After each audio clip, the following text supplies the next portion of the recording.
क्या बात है, हम आ गए हैं चैप्टर नंबर 9 ग्रेड 10। कैसे हैं आप लोग? और हम करने वाले हैं बुक कहती है some applications of trigonometry. Now क्या है इस चैप्टर में, मैं आपको बताता हूं। आपने अब तक जो ट्रिग्नोमेट्री में पढ़ा, आपने देखा कि एक ट्रायंगल होता है, तो उस ट्रायंगल के बारे में आपको क्या क्या इंफॉर्मेशन पता होती है। आपको पता होता है कि वो एक राइट एंगल ट्रायंगल है। अगर आपको कोई एक साइड बता दे और एक और एंगल बता दे 90 के अलावा, तो आप बाकी सब कुछ निकाल लेते थे। आपको sine theta, cos theta, tan theta, cosec sec cot इनका इस्तेमाल करना आता है। और अब इस चैप्टर में हम देखेंगे कि रियल लाइफ में वो कैसे इस्तेमाल होते हैं। राइट, बहुत मजा आने वाला है। और मुझे कमेंट करके बताइए कि बुक कहती है आपको कैसा लग रहा है। मुझे बहुत ज्यादा बच्चों ने कमेंट करके बताया कि वो सेल्फ स्टडी करने लग गए हैं, और ये बहुत ही खुशी की बात है। आप भी सेल्फ स्टडी कर रहे होंगे, जैसा कि मैं मान के चलता हूं, और आप बन रहे होंगे फ्यूचरिस्टिक इंडिपेंडेंट लर्नर। क्यों ना बने, जो वो काम आप खुद कर सकते हैं थोड़े से एफर्ट के बाद। उसके लिए क्या मुंह देखना कि कोई सिखाएगा और आप सीखेंगे और तब करेंगे। जी हाँ, और खुद सीखी हुई बात कभी भूलती भी नहीं है, ये भी बहुत इंपॉर्टेंट बात है। आप ये ऑब्जर्व कर रहे होंगे कि जो जो काम आप खुद सीख रहे हैं उसमें गजब का कॉन्फिडेंस आपके अंदर आ रहा है। यही चाहता है स्पीकिंग चॉक्स, और यही चाहता हूं मैं, क्योंकि आशा विद अभी का एम ही यही है कि आपको ये समझ में आ जाए कि खुद कर सकता था और मैं खुद कर सकती थी। खैर, इसको बात को रखते हैं साइड में, शुरू करते हैं एप्लीकेशन ऑफ ट्रिग्नोमेट्री। ये सब मैं आपको बता चुका हूं, तो सीधा शुरू करते हैं। बुक कहती है ग्रेड 10 चैप्टर 9 एक्सरसाइज 9.1। नाउ भाई, एनसीईआरटी का प्रेम कुतुब मीनार के लिए खत्म होने का नाम नहीं ले रहा है। बिल्कुल नहीं ले रहा है। यहां पे फिर से वही फिगर आ गई है जो 8.1 के पहले पेज पे थी। देखिए, अभी तक जो बात बताई गई थी वो थी कि अगर ट्रायंगल में आपको कुछ कुछ मालूम है तो आप बाकी कुछ कुछ निकाल सकते हैं। और अब देखना है कि क्या रियल लाइफ में वैसे ट्रायंगल बनते हैं। कहानी यहीं से शुरू हुई थी कि अगर हम कुतुब मीनार के पास खड़े हैं और वहां से कुतुब मीनार के टॉप को देख रहे हैं, तो क्या इस पे बिना चढ़े, बिना इसके ऊपर चढ़ के वहां से रस्सी फेंके, क्या हम इसकी हाइट नाप सकते हैं? तो आंसर था यस। और मैंने आपको बोला था कि आप कर पाएंगे। बिल्कुल, अगले चैप्टर में क्वेश्चन ही क्वेश्चन भरे पड़े हैं, जहां पे हम बिल्डिंग्स की हाइट निकालते हैं, बिल्डिंग्स की विड्थ निकालते हैं, उनसे डिस्टेंस निकालते हैं, शैडो की लेंथ निकालते हैं, और ना जाने क्या क्या करते हैं। तो बस अब वो घड़ी आ गई है और हम देख रहे हैं कि एनसीईआरटी इस चीज को हमें कैसे समझाती है। एनसीईआरटी ने कितने प्यार से बताया है कि भाई ट्रिग्नोमेट्रिक रेशियोज के बारे में हम पढ़ चुके हैं, अब हम ट्रिग्नोमेट्री रियल लाइफ में कहां इस्तेमाल होती है इसके बारे में पढ़ेंगे। तो यही तो होता है एप्लीकेशन का मतलब। Right, angle of elevation, line of site, ये 2-3 नए नए शब्द हैं। घबराने की बिल्कुल बात नहीं है, मैं आपको इसके बारे में बताता हूं। देखिए, जब भी आप किसी डायग्राम को ड्रॉ करें, क्योंकि एक बार डायग्राम ड्रॉ हो गया, अगर एक बार ट्रायंगल बन गया, तो मेरे को विश्वास है कि आपने इतने कॉम्प्लेक्स क्वेश्चन कर लिए हैं कि आप इसको सॉल्व यूं चुटकी बजाते कर लेंगे। और बल्कि अभी इस बुक कहती है कि सेक्शन में मैं आपको जिस तरीके से हाइट्स एंड डिस्टेंस से इंट्रोड्यूस कराऊंगा, आप बोलेंगे कि वाह वाह ए भी वाह, ये तो ऐसे हो गया कि क्वेश्चन को देखा और आंसर बिल्कुल मुंह में आ गया। कहने का मतलब है आपको बहुत कम लिखना पड़ेगा, आपको काफी बढ़िया बढ़िया मैं आपको अंदाजा लगाना सिखाऊंगा इसमें। तो ये मेरा बहुत ही प्रिय चैप्टर है, तो आपको बहुत मजा आने वाला है इसमें। नाउ द थिंग इज कि जब भी कोई आदमी या ऑब्जर्वर, तो यहां से कहानी शुरू होती है कि ऑब्जर्वर, एक ऑब्जर्वर जरूर होता है इन क्वेश्चंस में, जो देख रहा होता है बिल्डिंग को, बिल्डिंग की छत को, एक हेलीकॉप्टर को, एक फ्लैग स्टैफ को, एक शिप में खड़े होकर नीचे फिश को, और न जाने कहां कहां और क्या क्या, किसी हॉट एयर बैलून को। तो जो ऑब्जर्वर है ये कौन है? ये एक आदमी है, ये एक लड़की है, या एक टॉल आदमी है, या एक शॉर्ट आदमी? ये सोचना आपका काम नहीं है, ये है आपके लिए पॉइंट ऑब्जेक्ट। तो ऑब्जर्वर जो है ये है आपका पॉइंट ऑब्जेक्ट। वो अलग बात है कि एनसीईआरटी ने पहले ही पेज पे यहां पे एक आदमी की हाइट दी हुई है, जिसकी वजह से इन्हें 2 डॉटेड लाइन बनानी पड़ी। बहुत अच्छा एग्जाम्पल नहीं है शुरुआत करने के लिए, लेकिन जहां पे भी आपको देखने को मिलेगा यहां पे सिंगल लाइन देखने को मिलेगी, जब तक कि until height of observer is given। तो जब तक हाइट ऑफ ऑब्जर्वर अलग से स्पेसिफिकली दी ना हो कि भाई ये आदमी 1.5 मीटर टॉल है, तब तक आप उसे पॉइंट ऑब्जेक्ट लेंगे, मतलब एक पॉइंट लेंगे। ये बात क्लियर हो गई? क्लियर हो गई, ओके। जितनी भी बिल्डिंग्स हैं वो सब लाइंस हैं, लंबी लंबी लाइंस हैं। तो बिल्डिंग बनाने की जरूरत नहीं है, ये तो एक तरीके से एक छाया चित्र बनाया है कि आपको पता रहे कि बैकग्राउंड में we are talking about Qutub Minar. Otherwise ये डायग्राम ठीक है जिसमें सीबी कुतुब मीनार को रिप्रेजेंट कर रहा है। और तीसरी जो सबसे इंपॉर्टेंट बात है वो ये है कि भाई आप क्या बताऊं, मैं सबसे पहले बताता हूं कि आप हॉरिजॉन्टल लाइन को समझें। देखिए ये मैं खड़ा हूं आपके पास, ठीक है, मेरी आईज को देखिए, देखिए देखिए मेरी आईज में, हाँ अब देख रहे हैं आप, ये हॉरिजॉन्टल विजन है। अगर मैं ऐसे खड़ा हूं और मुझे कुछ देखना है जो शायद पतंग उड़ रही है हवा में, ये देखिए, तो मैंने, ये मेरा हॉरिजॉन्टल है और मैंने इतनी ऊपर अपनी आंखों को उठाया, देख रहे हैं आप, ये मेरा फर्स्ट आर्म था, ये सेकंड आर्म। तो हॉरिजॉन्टल हमेशा उस एंगल का एक आर्म बनता है ना, एंगल बनता है ना, दो रेस से एंगल बनता है। तो ये एक पहली रे है और ये दूसरी है। तो जैसे ही हॉरिजॉन्टल लाइन आप बनाना सीख गए तो या तो आप उससे ऊपर जाएंगे किसी चीज को देखने के लिए, और या फिर ऐसे आप हॉरिजॉन्टल में होंगे और फिर कहेंगे ओहो हो मैं बालकनी में खड़ा हूं, ये देखो ये कार आ रही है तो उसी लाइन से नीचे आएंगे।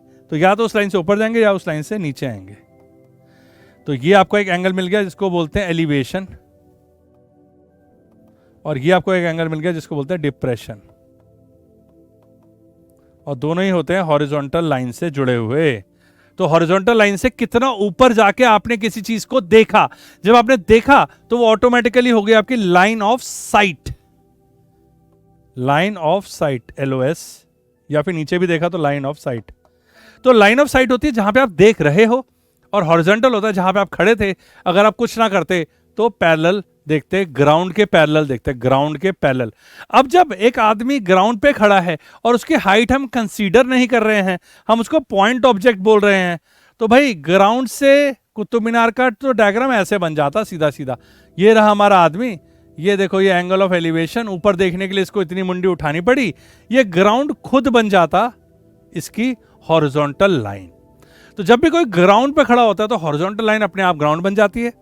अब आदमी ऊपर देखेगा, नीचे देख नहीं सकता ज्यादा क्योंकि नीचे तो ग्राउंड है।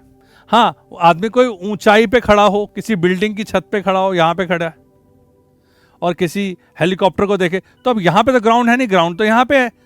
तो यहां पे हमें हॉरिजॉन्टल लाइन डॉटेड बनानी पड़ती है। और ये देखिए ये बन गया एंगल ऑफ एलिवेशन, ये देखा हवाई जहाज को, और ये देखा हमने किसी और चीज को यहां पे खड़े हुए, तो ये बन गया हमारा डिप्रेशन। दोनों में देखिए हॉरिजॉन्टल से ऊपर, हॉरिजॉन्टल से नीचे। ये बातें हमको थोड़ी सी पता हो तो हम डायग्राम बहुत अच्छा बना लेते हैं। क्या, ऑब्जर्वर होता है पॉइंट ऑब्जेक्ट, बिल्डिंग होती है लाइन की तरह। ऑब्जर्वर पॉइंट ऑब्जेक्ट तब तक होता है जब तक उसकी खुद की हाइट और शेप ना दी गई हो। मैं आपको बता रहा हूं, बहुत कम क्वेश्चंस में दिया है, जब दिया होगा मैं आपको समझा दूंगा कि देखो यहां पे इसकी हाइट दी हुई है, यहां पे इस हॉट एयर बैलून का ये शेप दिया हुआ है, जिसकी वजह से अब ये पॉइंट ऑब्जेक्ट नहीं रहा। हॉरिजॉन्टल लाइन समझिए, जहां पे आप खड़े हैं ऑब्जर्वर सीधा देख रहा है वो हॉरिजॉन्टल है, उससे या तो ऊपर जाएंगे या नीचे आएंगे। हॉरिजॉन्टल से जितना ऊपर गए वो एंगल ऑफ एलिवेशन है, हॉरिजॉन्टल से जितना नीचे आए वो है एंगल ऑफ डिप्रेशन। इसके बारे में बात करेंगे। और आखिरी चीज जो बहुत बहुत बहुत इंपॉर्टेंट लगती है मुझे एज अ स्टूडेंट, मैंने देखा कि इन क्वेश्चंस को गलत कैसे करते हैं लोग। इतने ब्यूटीफुल क्वेश्चन है कि इसमें कुछ करना तो होता नहीं है, एक ट्रायंगल पकड़ लेना होता है जिसमें से एक एंगल और एक साइड दी और खटाक से सॉल्व हो जाता है, फिर भी लोग गड़बड़ कर देते हैं। तो गड़बड़ वहां पे होने का जो मुख्य कारण मुझे नजर आया वो मैं आपको बताता हूं। हम सुन के हैरान होंगे कि गड़बड़ होने का सबसे ज्यादा बड़ा कारण है डिसप्रपोर्शनेट डायग्राम्स बनाना। आप समझ रहे, डिसप्रपोर्शनेट डायग्राम बनाना, इसके बारे में बात करूंगा मैं। तो एक चौथा पॉइंट है जो डिसप्रपोर्शनेट, तो मैं आपको सिखाऊंगा कैसे प्रोपोर्शनेट डायग्राम बनाते हैं। रेस्ट हमेशा यही रहेगा, observer point object building line की तरह, और हॉरिजॉन्टल लाइन से जितना ऊपर गए वो एलिवेशन और जितना नीचे गए डिप्रेशन। खैर इसको देखें अगर, और मुझे पता चल रहा है कि ये 45 है और मुझे इसके बेस से 73 मीटर दूर जाके ये एंगल मिला है, तो मैं समझ जाऊंगा कि इसकी हाइट भी 73 मीटर है, क्योंकि मुझे ये बेस पता है, हाइट मुझे निकालनी है, ये 45 है, मैं सीधा बोलूंगा 10 45 is equal to height upon 73, and 10 45 होता है 1, तो हाइट अपॉन 73 में 73 ऊपर जाके हाइट भी पता चल जाएगी मुझे 73 मीटर। तो इस तरीके से मैं ट्रायंगल्स को सॉल्व करूंगा। और अब असल लाइफ में ट्रिग्नोमेट्री का इस्तेमाल क्या है वो देखूंगा एप्लीकेशन ऑफ ट्रिग्नोमेट्री पे। नेक्स्ट में इन्होंने वही बात समझाई है जो मैंने आपको अभी बताया कि ये देखिए ये ऑब्जर्वर है, ये ऑब्जर्वर की ये हॉरिजॉन्टल लाइन है जो कि ग्राउंड से पैरेलल है। नाउ ऑब्जर्वर की हाइट दी हुई है इसलिए ये आपको ग्राउंड से ऊपर नजर आ रही है, वरना जनरली जब भी बोलेंगे कि भाई एक बिल्डिंग है, उस बिल्डिंग के टॉप को देख रहे हैं हम 50 मीटर अवे से, तो 50 मीटर अवे में यहाँ पे मुझे आदमी बनाने की जरूरत नहीं है, मैं सीधा बनाऊंगा ये और यहाँ लिख दूंगा 45 डिग्री, तो हॉरिजॉन्टल लाइन ऑलरेडी बन गई है ग्राउंड, तो हॉरिजॉन्टल लाइन जनरली हो जाती है ग्राउंड। लेकिन इस केस में देखिए, इस केस में लड़की छत से कहीं से देख रही है नीचे ऑब्जेक्ट को जो कि बॉल है। अब ये हॉरिजॉन्टल लाइन हवा में होनी तय थी, अब ये हवा में ही हो सकती है क्योंकि अब तो ग्राउंड काफी नीचे रह गया है, और ये रही और ये रहा एंगल। ठीक है, तो बच्चे क्या गलती करते हैं, इसको लिख देते हैं एंगल ऑफ डिप्रेशन। नहीं, एंगल ऑफ डिप्रेशन में एक हाथ हमेशा हॉरिजॉन्टल का ही रहेगा। यहां देख लीजिए एलिवेशन में भी ये है और ये बना एंगल, ये वाला हाथ है हॉरिजॉन्टल लाइन का, और यहां पे भी ये और ये बना एंगल, और एक हाथ है हॉरिजॉन्टल लाइन का। तो एंगल जो भी बनेगा उसमें से एक हाथ हमेशा रहेगा, एक आर्म हमेशा रहेगा हॉरिजॉन्टल लाइन का। अब एक लास्ट चीज जो बहुत ही मजेदार है वो है एंगल ऑफ डिप्रेशन। एलिवेशन तो बहुत अच्छे से लोग बना लेते हैं, डिप्रेशन बनाने में पता नहीं क्या दिक्कत आती है लोगों को। ये देखिए यहां से ये एक लंबी बिल्डिंग है, ये एक छोटी बिल्डिंग है, इससे इसका टॉप देखा और इसका बॉटम देखा, तो ऑब्वियसली बात है टॉप को देखने के लिए जितना झुकना पड़ेगा उससे ज्यादा बॉटम को देखने के लिए झुकना पड़ेगा। तो एक ये एंगल है और एक ये वाला एंगल है। अब मजे की बात ये कि ये दोनों एंगल थोड़े ओपन से लग रहे हैं, मतलब यहां पे कुछ है नहीं सामने। तो जितने भी डिप्रेशन वाले एंगल होते हैं वो एक्चुअली में एलिवेशन वाले ही हो जाते हैं। ये अगर थीटा है तो ये भी थीटा, इस बात को समझिए। ये देखिए ये और ये, तो अगर मैं कलर चेंज करके दिखाऊं आपको तो ये एंगल और ये एंगल ये ऑल्टरनेट इंटीरियर एंगल है, और दूसरा कलर से अगर मैं दिखाऊं तो ये एंगल और ये एंगल भी ऑल्टरनेट इंटीरियर है, जेड बन रहा है ना। तो जब भी आपको एंगल ऑफ डिप्रेशन दिया गया है एक्चुअली में आपको एंगल ऑफ एलिवेशन दिया गया है। कैसे? मैं यहां खड़ा हूं, छत पे खड़ा हूं, मैंने देखा आपको नीचे, आप नीचे खड़े हो, बोला हेलो मैंने बोला हाय, तो आपने बोला हेलो सर, सर नहीं ए बी, हाँ हेलो ए बी। तो मुझे जितनी सर आपको देखने के लिए नीचे झुकाना पड़ा अपना, आपने नीचे से खड़े होके उतना ही सर ऊपर उठाया। तो बेसिकली ये हो रहा है, जितना किसी ने सर नीचे झुकाया उतना ही सर आपने ऊपर उठाया। ये बात समझ में आई? तो बेसिकली मैंने जितना एंगल ऑफ डिप्रेशन बनाया आपको देखने के लिए, आपने उतना ही एंगल ऑफ एलिवेशन बनाया मुझे देखने के लिए। तो डिप्रेशन जब भी दिया हो तो एक्चुअली में घूम फिर के दिया होता है एलिवेशन। क्लियर? ये बात क्लियर हो गई। और मैं बहुत एक्साइटेड हूं, मैं आपको लास्ट पॉइंट और बता दूं, उसके बाद हम एग्जांपल शुरू करने वाले, क्योंकि एनसीईआरटी ने यहीं तक दिया हुआ है। देखिए इसके बाद शुरू हो रहा है एग्जांपल नंबर 1। तो मैं आपको एक लास्ट पॉइंट बता दूं जो कि बहुत इंपॉर्टेंट है, जो कि मैंने बोला भी था आपको अभी थोड़ी देर पहले कि बहुत इंपॉर्टेंट है, और वो है प्रोपोर्शनेट डायग्राम बनाना। अगर आपने प्रोपोर्शनेट डायग्राम बनाना देख लिया, सीख लिया, समझ लिया, तो आपको बहुत बहुत बहुत आसानी होने वाली है इस चैप्टर में। तो देख लेते हैं। पहली बात भाई, सिंपल सी बात है, 45 डिग्री वाला एक ट्रायंगल ऐसा बनता है। जब आपको पता है ये 45 है, ये 90 है और ये भी 45 है, ये वाली साइड इसके बराबर है, तो क्यों इसे खींच तान के लंबा छोटा किया जाए? ये दोनों साइड बराबर है तो इसे बराबर रहने दो ना, दिखने में भी लगनी चाहिए कि ये बराबर हैं। ये 45 है, जैसे ये 45 की ऐसी शक्ल नजर आए, ये हो गया आपका x, ये हो गया आपका x, ये हो गया x√2। कॉपी में कहीं नोट कर लीजिए, वैसे भी आपको पता है ये स्क्वायर बनने वाला है, कितने बार हम ये डिस्कस कर चुके हैं, और ये डायगोनल है तो √2 है, साइड तो होना ही था। x x x√2। नाउ दूसरा ट्रायंगल, ये देखिए ये है 30 डिग्री। जैसे ही ये चीज 30 डिग्री होती है तो नीचे वाली साइड काफी लंबी हो जाती है। एग्जैक्टली tan 30 होता है 1/√3, मतलब अगर ये x है तो ये x√3 है, और √3 की वैल्यू होती है 1.732। तो x रूट 3 का मतलब हुआ 1.732 टाइम्स, मतलब अगर ये 100 मीटर का पोल है तो ये 173.2 मीटर का पोल है, दुगने से थोड़ा कम। कैसे बोलूं मैं, 3/4 ज्यादा है, ये 3/4 एक्स्ट्रा है, करीबन करीबन 75 मीटर ज्यादा है। तो 1.73 टाइम्स होने का मतलब है ये नीचे वाली साइड लंबी होनी चाहिए, और sin 30 होता है हाफ, इसका मतलब ये 2x है। तो अगर कहीं पे भी ऐसा ट्रायंगल आपको नजर आए तो आपको ये बात समझ में आ जानी चाहिए। और लास्ट, ये ट्रायंगल्स, इसमें और इसमें बहुत सिमिलरिटी, क्योंकि ये 30 है, ये 60 था, और यहां पे ये 60 है तो ये 30 है। तो अभी भी ये x लिखूंगा मैं तो ये x रूट 3 है, लंबी वाली साइड है, लेकिन अभी हम दूसरी साइड से समझेंगे इस बात को। अगर ये x है तो ये छोटी है, x बाय रूट 3 है,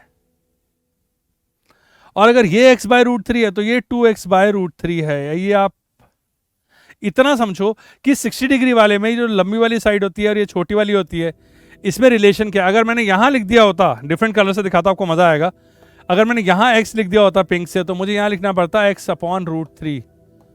सिचुएशन सेम हो जाती ना।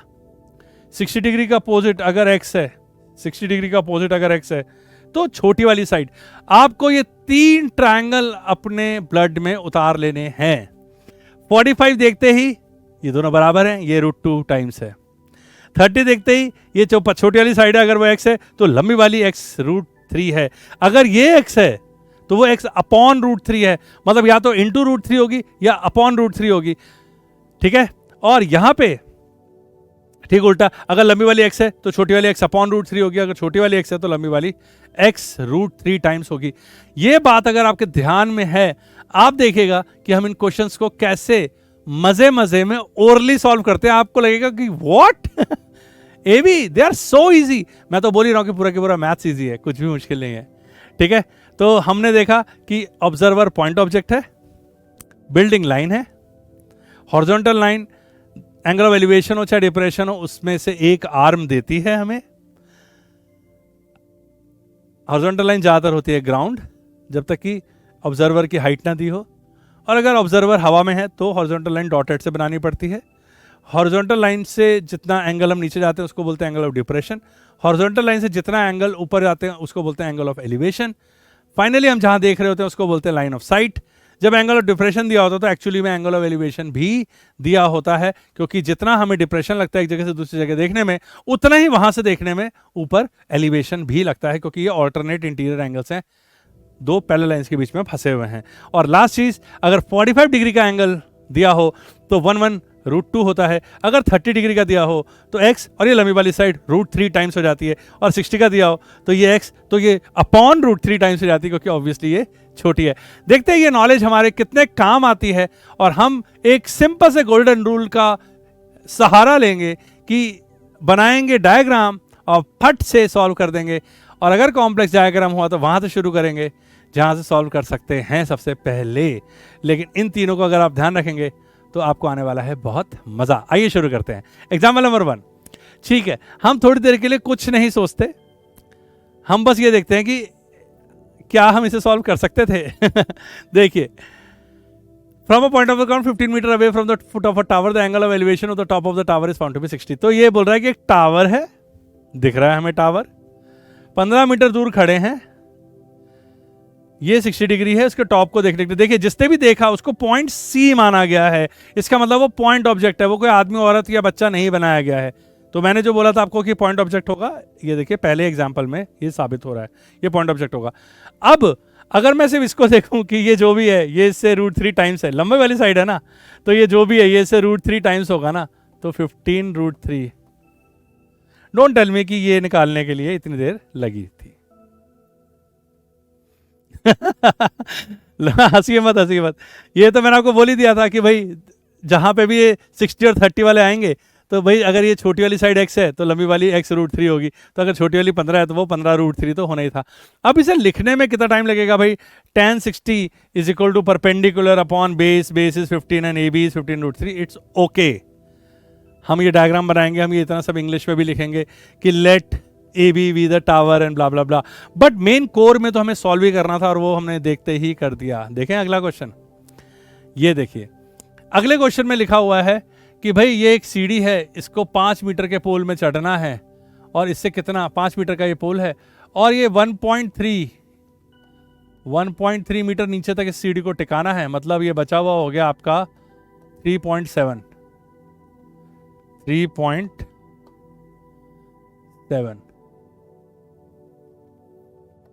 3.7 तक जाना है और क्या करना है, कितनी दूर सीढ़ी को लगाएं कि 60 डिग्री में ये वहां तक पहुंच जाए। तो बेसिकली पूछ क्या रहे हैं, एक ट्रायंगल दिया हुआ है वो भी 60 वाला और ये है 3.7 और ये पूछा है, तो ये तो छोटी वाली साइड है, ये इससे √3 डिवाइड करके आ जाएगी, तो ये क्या हो जाएगा, ये 3.7 अपॉन √3 हो जाएगा, जा सकता रेशनलाइज हो जाएगा √3 अपॉन √3 से, तो ये रहेगा 3.7 √3 अपॉन 3। ये देखो 3.7 अपॉन √3, ये तो होना ही था। आपको लग रहा होगा कि इतना आसान कैसे हो सकता है? जी हां, ये इतना आसान है। आप बिलीव करिए कि भाई यहां पे सिर्फ और सिर्फ सारा खेल डायग्राम बनाने का है। अब अगर डायग्राम बनाने में आपको दिक्कत है तो देख लीजिए, an electrician has to repair electric fault in a pole height 5 metre, तो ये रहा 5 मीटर का पोल की height. She needs to reach a point 1.3 metre below, अब ये यहां तक पहुंचना है 1.3 मीटर, तो ये बचा हुआ है 3.7 मीटर। लेडर इंक्लाइन करनी है 60 डिग्री पे, ये लेडर इंक्लाइन कर दी 60 डिग्री पे, ये 60 डिग्री पे। अब अगर मैंने 60 डिग्री को अजीब सा बना दिया होता लेट्स से कि मैंने इस 60 डिग्री को ऐसे बना दिया होता, तो आपको लगता है 3.7 मीटर में ये 2.14 आंसर आता, तो आपको लगता है कुछ गलत आ गया, ये इतना सा 3.7 इतना लंबा 2.14 कैसे हो सकता है। यही प्रॉब्लम है डिस्प्रपोर्शनेट डायग्राम्स की, इसलिए ये पिंक वाला डायग्राम गलत है और ये है सही, जिसमें मुझे पता है कि ये 60 डिग्री वाले ट्रायंगल में लंबी साइड अगर ये है तो छोटी साइड 3.7 अपॉन √3 आनी है, तो आंसर गलत हो कैसे सकता है। tan, sin, cos ये सब तो हम लिख ही लेंगे, right. Next, an observer 1.5 metre tall, ये देखिए ये पहली बार ऐसा हुआ कि ऑब्जर्वर की हाइट दी हुई है, अब हमें हाइट माननी पड़ेगी। तो ये देखिए ये हाइट, ये रहा observer 1.5 metre tall, 28.5 metre away from a chimney, तो ये 28.5 metre away from chimney, the angle of elevation of the top of the chimney from our eyes is 45 degree, what is the height of the chimney. तो ये देखिए ये अगर 28. ये देखिए ये बन गया हमारा 45 डिग्री वाला। अब 45 डिग्री वाले के लिए तो एक बात महान है, ये दोनों बराबर होते हैं, ये 28.5 है तो ये 28.5 होना तय है, और ये बच्चा ये 1.5 मीटर का है, तो 30 मीटर तो आंसर आना ही था। आपको देख के हैरानी हो रही है कि ऐसा कैसे हो रहा है। जी हाँ, बाकी तो यहाँ पे लिखा हुआ है कि ये 45 है, 1045 is equal to perpendicular upon base, 1045 1 होता है, परपेंडिकुलर हो गया 28.5, उसमें ये बच्चे की हाइट जोड़ दी, तो ये टोटल हाइट आ गई यहाँ से लेके यहाँ तक की 30। तो पूरा की पूरा गेम है डायग्राम बनाने का, प्रोपोर्शनेट डायग्राम बनाने का, angle of elevation, angle of depression correctly लिखने का, और उसके बाद सॉल्व करना। ये यहाँ पे बच्चों का खेल है, बहुत ही आसानी से और बहुत ही जल्दी सॉल्व होता है। हाइट्स एंड डिस्टेंस में अगर आपसे सॉल्व नहीं हो रहा है, इसका मतलब आपकी इमेजिनेशन अभी वीक है। आप थोड़ा सा इमेजिनेशन को सुधारिए, इमेजिनेशन बिल्डर सुनिए और उसके बाद करिए, आपको लगेगा कि वाह इससे आसान और इससे इंटरेस्टिंग टॉपिक हो ही नहीं सकता। Now from a point P on a ground, the angle of elevation of the top of a 10 meter tall building is 30 degree. So ये रही 10 meter tall building, ये 30 डिग्री इसका एलिवेशन, और इसके ऊपर एक झंडा लगा है।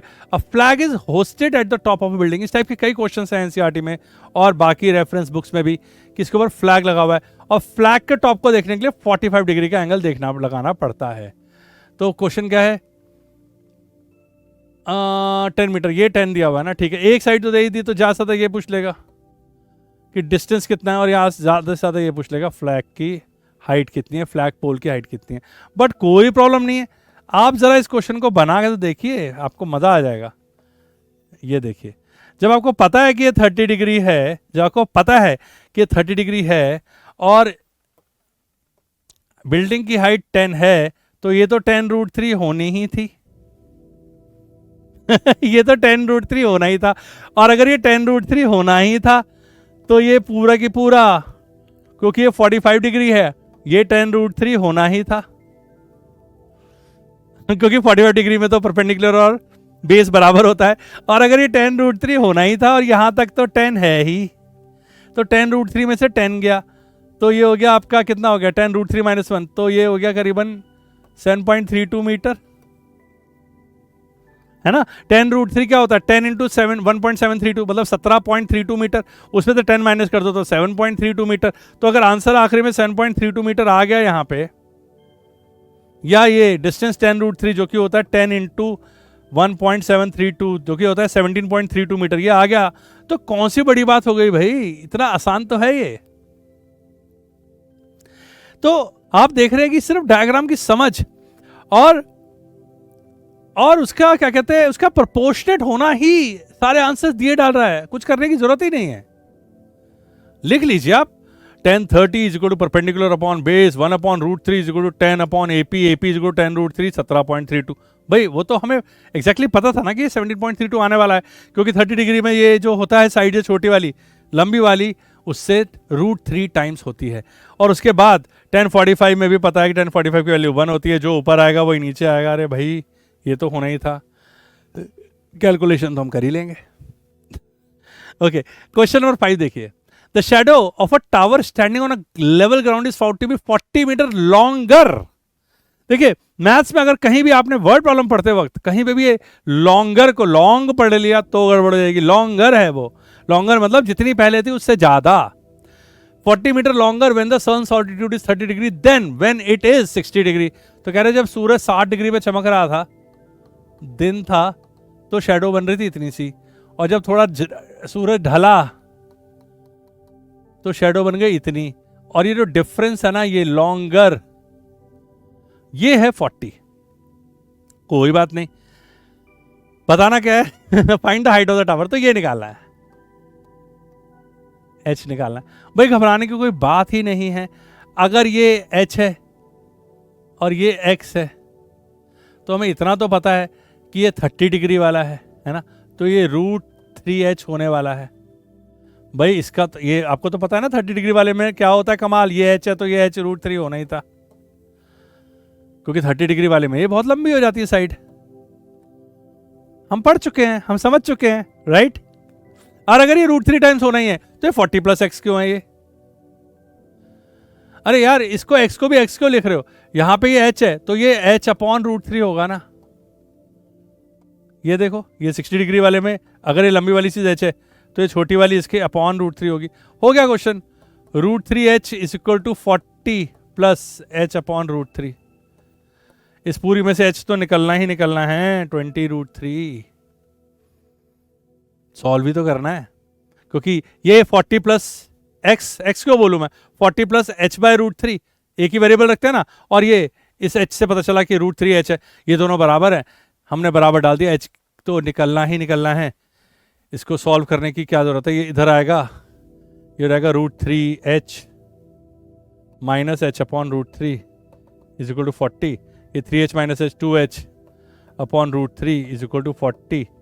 h इज इक्वल टू ये 2, इसको काट के 20 कर देगा, √3 ऊपर चला जाएगा, 20√3 आंसर आ जाएगा, जो कि यहां पे आ चुका है। पूरा की पूरा गेम है। डायग्राम बनाइए, प्रोपोर्शनल डायग्राम बनाइए, सॉल्व करिए और आगे बढ़िए। और मजे मजे के क्वेश्चंस है जिसमें काफी अच्छी इमेजिनेशन भी करने को मिलती है हमें। ये देखिए 6 एग्जांपल देखिए। The angle of depression of a top and bottom of a 8 metre tall building from a multi storey building is 30 and 45। Find the height of the multi storey building and the distance between them. Okay, तो ये है कोई लंबी सी चौड़ी सी बड़ी सी building है, ये जो पीसी है, यहां से एक छोटी बिल्डिंग को कोई देख रहा है, ठीक है, और ये 8 मीटर की है। तो डिप्रेशन कितना लग रहा है, टॉप को देखने के लिए 30 डिग्री, नीचे देखने के लिए 45 डिग्री। तो क्या पता चला, हमको पता है कि डिप्रेशन नहीं होता। ये देखिए यहां से ऊपर देख रहा होगा कोई तो एलिवेशन 30 होगा और यहां से एलिवेशन होगा 45। यहां 8 दिया हुआ है, मैंने यहां पे भी 8 लिख दूंगा। ये नहीं पता तो मैं यहां पे x लिख दूंगा। लेकिन जैसे x लिखूंगा मुझे यहाँ पे x√3 लिखना पड़ेगा, क्योंकि ये 30 वाला ट्रायंगल है ना, ये 30 वाला ट्रायंगल है। यहां लिखना पड़ेगा मुझे x√3, और अगर x√3 यहां लिखना पड़ेगा तो यहां पे भी लिखना पड़ेगा। और ये 45 वाला है, फिर मुझे ये भी x√3 लिखना पड़ेगा। बात समझ में आई? मैं दोबारा बताता हूं आपको। देखो, जब मुझे पता चला कि मुझे ये ऑलरेडी पता है कि ये 8 है, तो मेरे को कोई प्रॉब्लम नहीं थी। मुझे पता है ये x है, नहीं पता, लेकिन ये x√3 होके रहेगा, लंबी वाली साइड है। अगर ये x√3 होगा तो ये भी x√3 होकर रहेगा। अगर ये x√3 होकर रहेगा तो ये तो 45 वाला है, तो ये परपेंडिकुलर और बेस तो बराबर होने चाहिए, तो ये भी x√3 होकर रहेगा। ये देखो मुझे मिल गया सारा काम। यहाँ पे x√3 is equal to x + 8 आ गया है, और x√3 - x is equal to 8 आ गया है, और x इज इक्वल टू 8/√3 - 1 आ गया है, जो कि √3 + 1 और √3 + 1 हो जाएगा। और अगर ऐसे हुआ तो 8√3 + 8/2 आ जाएगा, जो कि होता है 4 टाइम्स √3 + 1। मेरे को लगता है मेरा आंसर गलत ना आ गया हो। 4 टाइम्स √3 + 1 ये आ गया मेरा x, उसमें मैं जोड़ूंगा 8, ये आ जाएगी मेरी पूरी की पूरी बिल्डिंग की हाइट। ये मैं स्पीड में नहीं कर रहा हूं, ये मैं आपको बता रहा हूं कि देखिए, आपको सिर्फ और सिर्फ ऑब्जेक्ट को पॉइंट ऑब्जेक्ट समझना है, एंगल ऑफ एलिवेशन और डिप्रेशन समझना है, प्रोपोर्शनेट डायग्राम्स बनाने हैं, और उसके बाद मेरे में इतना पेशेंस नहीं है कि मैं इसको देखूं कि इन्होंने क्या लिखा है, 10, 30, 1/√3, ये सब बातें तो हम कर ही लेंगे। जब आंसर सीधा सीधा देख के समझ में आ रहा है तो ये तो हो ही जाएगा। एक और एग्जांपल करके देखते हैं। From a point on a bridge across a river the angle of depression of the banks of the opposite side of the river is 30 and 45 degree. तो ये एक ब्रिज है, इस पे एक पॉइंट पे कोई खड़ा है, ये देख रहा है कि नदी का ये किनारा और ये किनारे के लिए से 45 डिग्री झुकना पड़ता है, यहाँ पे 30 डिग्री झुकना पड़ता है। इसका मतलब ये सेंटर पे तो नहीं खड़ा है। ये सेंटर पे खड़ा होता तो ऐसे करता ना, ये रही नदी का वो किनारा, ये रहा नदी का ये किनारा, नहीं, एक साइड में देखने के लिए तो बस ये रहा, और एक साइड में देखने के लिए ओ ये रहा। तो जहां पे ज्यादा सर झुकाना पड़ रहा है, जहां पे ज्यादा एंगल ऑफ डिप्रेशन है, वो किनारा पास में है। खैर, हमें क्या करना, हमें तो इतना पता है कि एलिवेशन यहाँ पे 45 है और यहाँ पे एलिवेशन 30 है। अगर ये 3 मीटर है तो ये तो 3√3 मीटर होना ही था। अगर ये 3 है तो इसको तो 3 होना ही था। विड्थ ऑफ द रिवर 3√3 + 1 होनी ही थी, जो कि आ भी गई। ठीक है, तो इनफ हो गया है। आप बहुत एक्साइटेड हैं, आप इसको धीरे धीरे करके देखिए। 10, 30, PD, AD, 1/√3, 3 टाइम्स 3√3 सब निकलेगा धीरे धीरे। लेकिन जो आपने ये जो मूल मंत्र सीख लिया है ना, कि 45 में ये दोनों बराबर होते हैं, 30 डिग्री में ये x होता है तो ये √3 टाइम्स होता है, और 60 डिग्री में ये x होता है तो ये तो ऑब्वियसली ये x होता है, तो ये x/√3 होता है। ये 30 डिग्री और ये 45 डिग्री। जो ये 3 बातें आपने सीख ली है ना, ये सीखने के बाद शायद ही कोई क्वेश्चन हो जिसको आप गलत कर दें। राइट, हम डायग्राम बनाएंगे, हम सही से डायग्राम बनाएंगे, और जो छोटा मोटा कैलकुलेशन करते वक्त जो टिप्स होंगी वो तो हम एक्सरसाइज 9.1 में सीख ही लेंगे। तो पढ़िए अपने आप और बनिए फ्यूचरिस्टिक इंडिपेंडेंट लर्नर। मैं मिलता हूं आपको 9.1 एक्सरसाइज के साथ। आपको मजा आने वाला है, बहुत ज्यादा ब्रिलियंट एक्सरसाइज है, साथ में मिलकर करेंगे और बहुत ही तेजी के साथ करेंगे। तब तक के लिए एक बार खुद पढ़ के रखिए line by line NCERT example number 7 तक, और मिलते हैं 9.1 एक्सरसाइज के साथ। सी यू। क्या बात है, हमने 9.1 की बुक कहती है भी कर ली है, और अब आ गई है 9.1 की एनसीईआरटी की एक्सरसाइज। जी हाँ, बुक कहती है में हमने सीखा कि सिचुएशन जो दी होती है उससे डायग्राम कैसे बनाते हैं। अरे मजाक कर रहा हूं, मैंने आपको डायग्राम बनाना तो सिखाया ही नहीं, मैंने आपको सीधा बताया कि डायग्राम बनाने के पीछे पॉइंट्स कौन कौन से ध्यान में रखने होते हैं। जैसे कि ऑब्जर्वर एक पॉइंट ऑब्जेक्ट होता है जब तक उसकी हाइट ना दी हो, बिल्डिंग लाइन ऑब्जेक्ट्स होती हैं, और एंगल ऑफ एलिवेशन बनाने के लिए हॉरिजॉन्टल लाइन पहले पता होनी चाहिए, तभी वहां से जितना ऊपर जाएंगे वो एंगल ऑफ एलिवेशन, और उसी हॉरिजॉन्टल लाइन से जितना नीचे आएंगे वो है angle of depression. Angle of depression is equal to angle of elevation होता है, बिकॉज एक पॉइंट से जितना एंगल ऑफ डिप्रेशन लगता है किसी चीज को देखने के लिए, उतना ही नीचे से ऊपर लगता है एंगल ऑफ एलिवेशन किसी चीज को देखने के लिए। और न जाने क्या क्या। और हाँ, आपको वो बात मैंने बहुत ही जोर देके बताई कि 45 डिग्री के अगर ट्रायंगल्स हैं, 30 के हैं, 60 के हैं, इनके प्रोपोर्शंस को आप समझ लीजिए।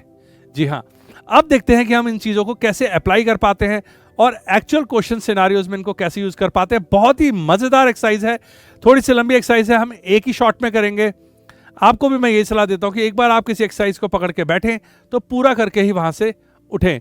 Let's start 9.1। रेड लाइट का मतलब आपको मालूम है, आपको लेना है अपनी आंखों से, दिमाग से और कानों से काम, और जब ग्रीन लाइट जले तो लेना है अपने हाथों से काम और लिखना है उसके बाद सॉल्यूशन को। तो रेड लाइट जलेगी, पहला क्वेश्चन आएगा और हम देखेंगे कि 9.1 को हम कितनी खूबसूरती के साथ और कितने मजे मजे में कंप्लीट कर लेते हैं। आइए शुरू करते हैं 9.1 ट्रिग्नोमेट्रिक ग्रेड 10 एनसीईआरटी। पहला question, A circus artist is climbing a 20-meter long rope which is tightly stretched and tied from the top of a vertical pole to the ground. Find the height of the pole if the angle made by the rope with the ground level is 30 degree. Red light जल रही है, आप chill करिए, बिल्कुल tension मत लीजिए। मैं आपको दो तरीके से इन क्वेश्चंस को सॉल्व करना सिखाऊंगा। एक, हम रेड लाइट पे फटाफट से एक रफ सा डायग्राम बनाएंगे और एक अंदाजा लेंगे जिसको हम बोलते हैं टोह लेना, ठीक है। तो हम लेंगे एक अंदाजा, और वो अंदाजा कितना ज्यादा सटीक होगा वो धीरे धीरे आपको पता चलेगा कि आप लगभग क्वेश्चन ही सॉल्व कर बैठते हैं। जी हाँ, लगभग क्वेश्चन सॉल्व कर बैठते हैं और एक बहुत ही सॉलिड अंदाजा ले लेते हैं। हम देखेंगे डायग्राम को कैसे कैसे प्रोपोर्शनेट बनाया जाए ताकि जो साइड छोटी है वो छोटी दिखे, जो साइड बड़ी है वो बड़ी दिखे, अदरवाइज वो मजा नहीं है। और फिर देखेंगे कि इन क्वेश्चंस को बनाते वक्त क्या क्या गलतियां होती हैं अक्सर। तो पहला क्वेश्चन लेते हैं, एक सर्कस आर्टिस्ट है। अब देखिए इसमें देखने लायक क्या बात थी। Climbing a rope 20 metre long which is tightly stretched and tied to the top of the vertical pole. तो ये रहा वर्टिकल पोल, यहां डायग्राम बना हुआ, मैं दोबारा बना देता हूं। और ये है एक रोप, इसका टाइट होना बहुत जरूरी है। अगर ये स्लैक हुई, ऐसे ऐसे ऐसे ऐसे करके हुई, तो हम निकाल नहीं पाएंगे इसकी लेंथ। इसलिए चाहे एनसीईआरटी कई जगहों पे देगी, चाहे वो काइट उड़ रही हो, चाहे ऐसी रोप हो, उसमें स्लैक नहीं आएगा। तो वहां पे लिखा होगा, मेंशन होगा कि वो टाइट है या फिर स्लैक नहीं है, ठीक है। तो ये है 20 मीटर। और एंगल ऑफ एलिवेशन क्या है, the height of the pole if the angle made by the rope with the ground is 30 degree. ये 30 डिग्री है, ओके। अब मुझे ऑटोमेटिकली पता है कि ये x है तो ये x√3 है, ये बात मुझे पता है, चाहे कोई मुझे बताए चाहे मुझे ना बताए। और ये x है तो ये 2x है, राइट। तो अगर ये 20 है तो ये 10 होना चाहिए, और ये 10 है तो ये 10√3 होना चाहिए। तो अगर मैं इस क्वेश्चन को सॉल्व करना क्या है, वैसे तो इसे बताना find the height of the pole, okay. तो हाइट ऑफ द पोल 10 हो गई, बिकॉज 30 डिग्री की बात कर रहा है, परपेंडिकुलर पूछ रहा है, हाइपोटेन्यूज दी हुई है, साइन 30 हाफ होता है। तो अगर ये सारी बातें मेरे दिमाग में घूम रही हैं तो मुझे प्रोपोर्शनली ही इसका आंसर मिल गया है अभी सॉल्व करने से पहले, कि मेरा आंसर आने वाला है 10, राइट। अब देखते हैं कि ग्रीन लाइट पे हम इसे सॉल्व कैसे करते हैं, मतलब हमें इसमें और लिखना क्या क्या है। ये बहुत ही बेसिक क्वेश्चन लगा मुझे। आइए, तो इसमें लिखेंगे, ये दिया हुआ है आपका A B C, ये है 30 डिग्री, ये है 20 मीटर। सो बोलेंगे let AC be the 20 metre long rope. और ये बंदी किससे हुई है, ये कोई top of the vertical pole से है। And AB is the height of the pole, let's say x। तो फिर हम लिखेंगे in triangle ABC sine 30 degree is equal to x upon hypotenuse that is AC। What is sin 30? Half is equal to x upon 20, and therefore x is equal to 10 meters. आप concluding line भी लिख सकते हैं, therefore the height of the vertical pole is 10 meters. But red light में हमने जो समझा वो मुझे बहुत ज़्यादा इंपॉर्टेंट और इंट्रीगिंग लगता है कि भाई ये 20 है तो मुझे ऑलरेडी पता है कि साइन 30 डिग्री हाफ होता है, इसका मतलब परपेंडिकुलर और हाइपोटेन्यूज के बीच में 1/2 का रेशियो होता है, तो ये तो 10 होना ही था। और अगर ये भी पूछा होता कि ये रस्सी इस टावर के पैर से कितनी दूर बंधी हुई है, तो 10√3 या फिर 17.32 मीटर एग्जैक्टली भी हम बता सकते थे। तो हमेशा जब भी इन क्वेश्चंस को करिए तो कोशिश करिए कुछ ऐसी चीजें भी निकालें जो पूछी ही ना हो। इससे आपकी इमेजिनेशन बढ़ेगी और आपको ये पोल और पोल से बंधी हुई ये रस्सी बिल्कुल क्लियर नजर आएगी। ठीक है, आगे बढ़ते हैं। A tree breaks down due to storm and broken part bends so that the top of the tree touches the ground, making an angle of 30 degree with it. The distance between the foot of the tree to the point where the top touches the ground is 8 meters. Find the height of the tree. ये question मुझे बहुत अच्छा लगता है तब से, जब से मैं 10th में था।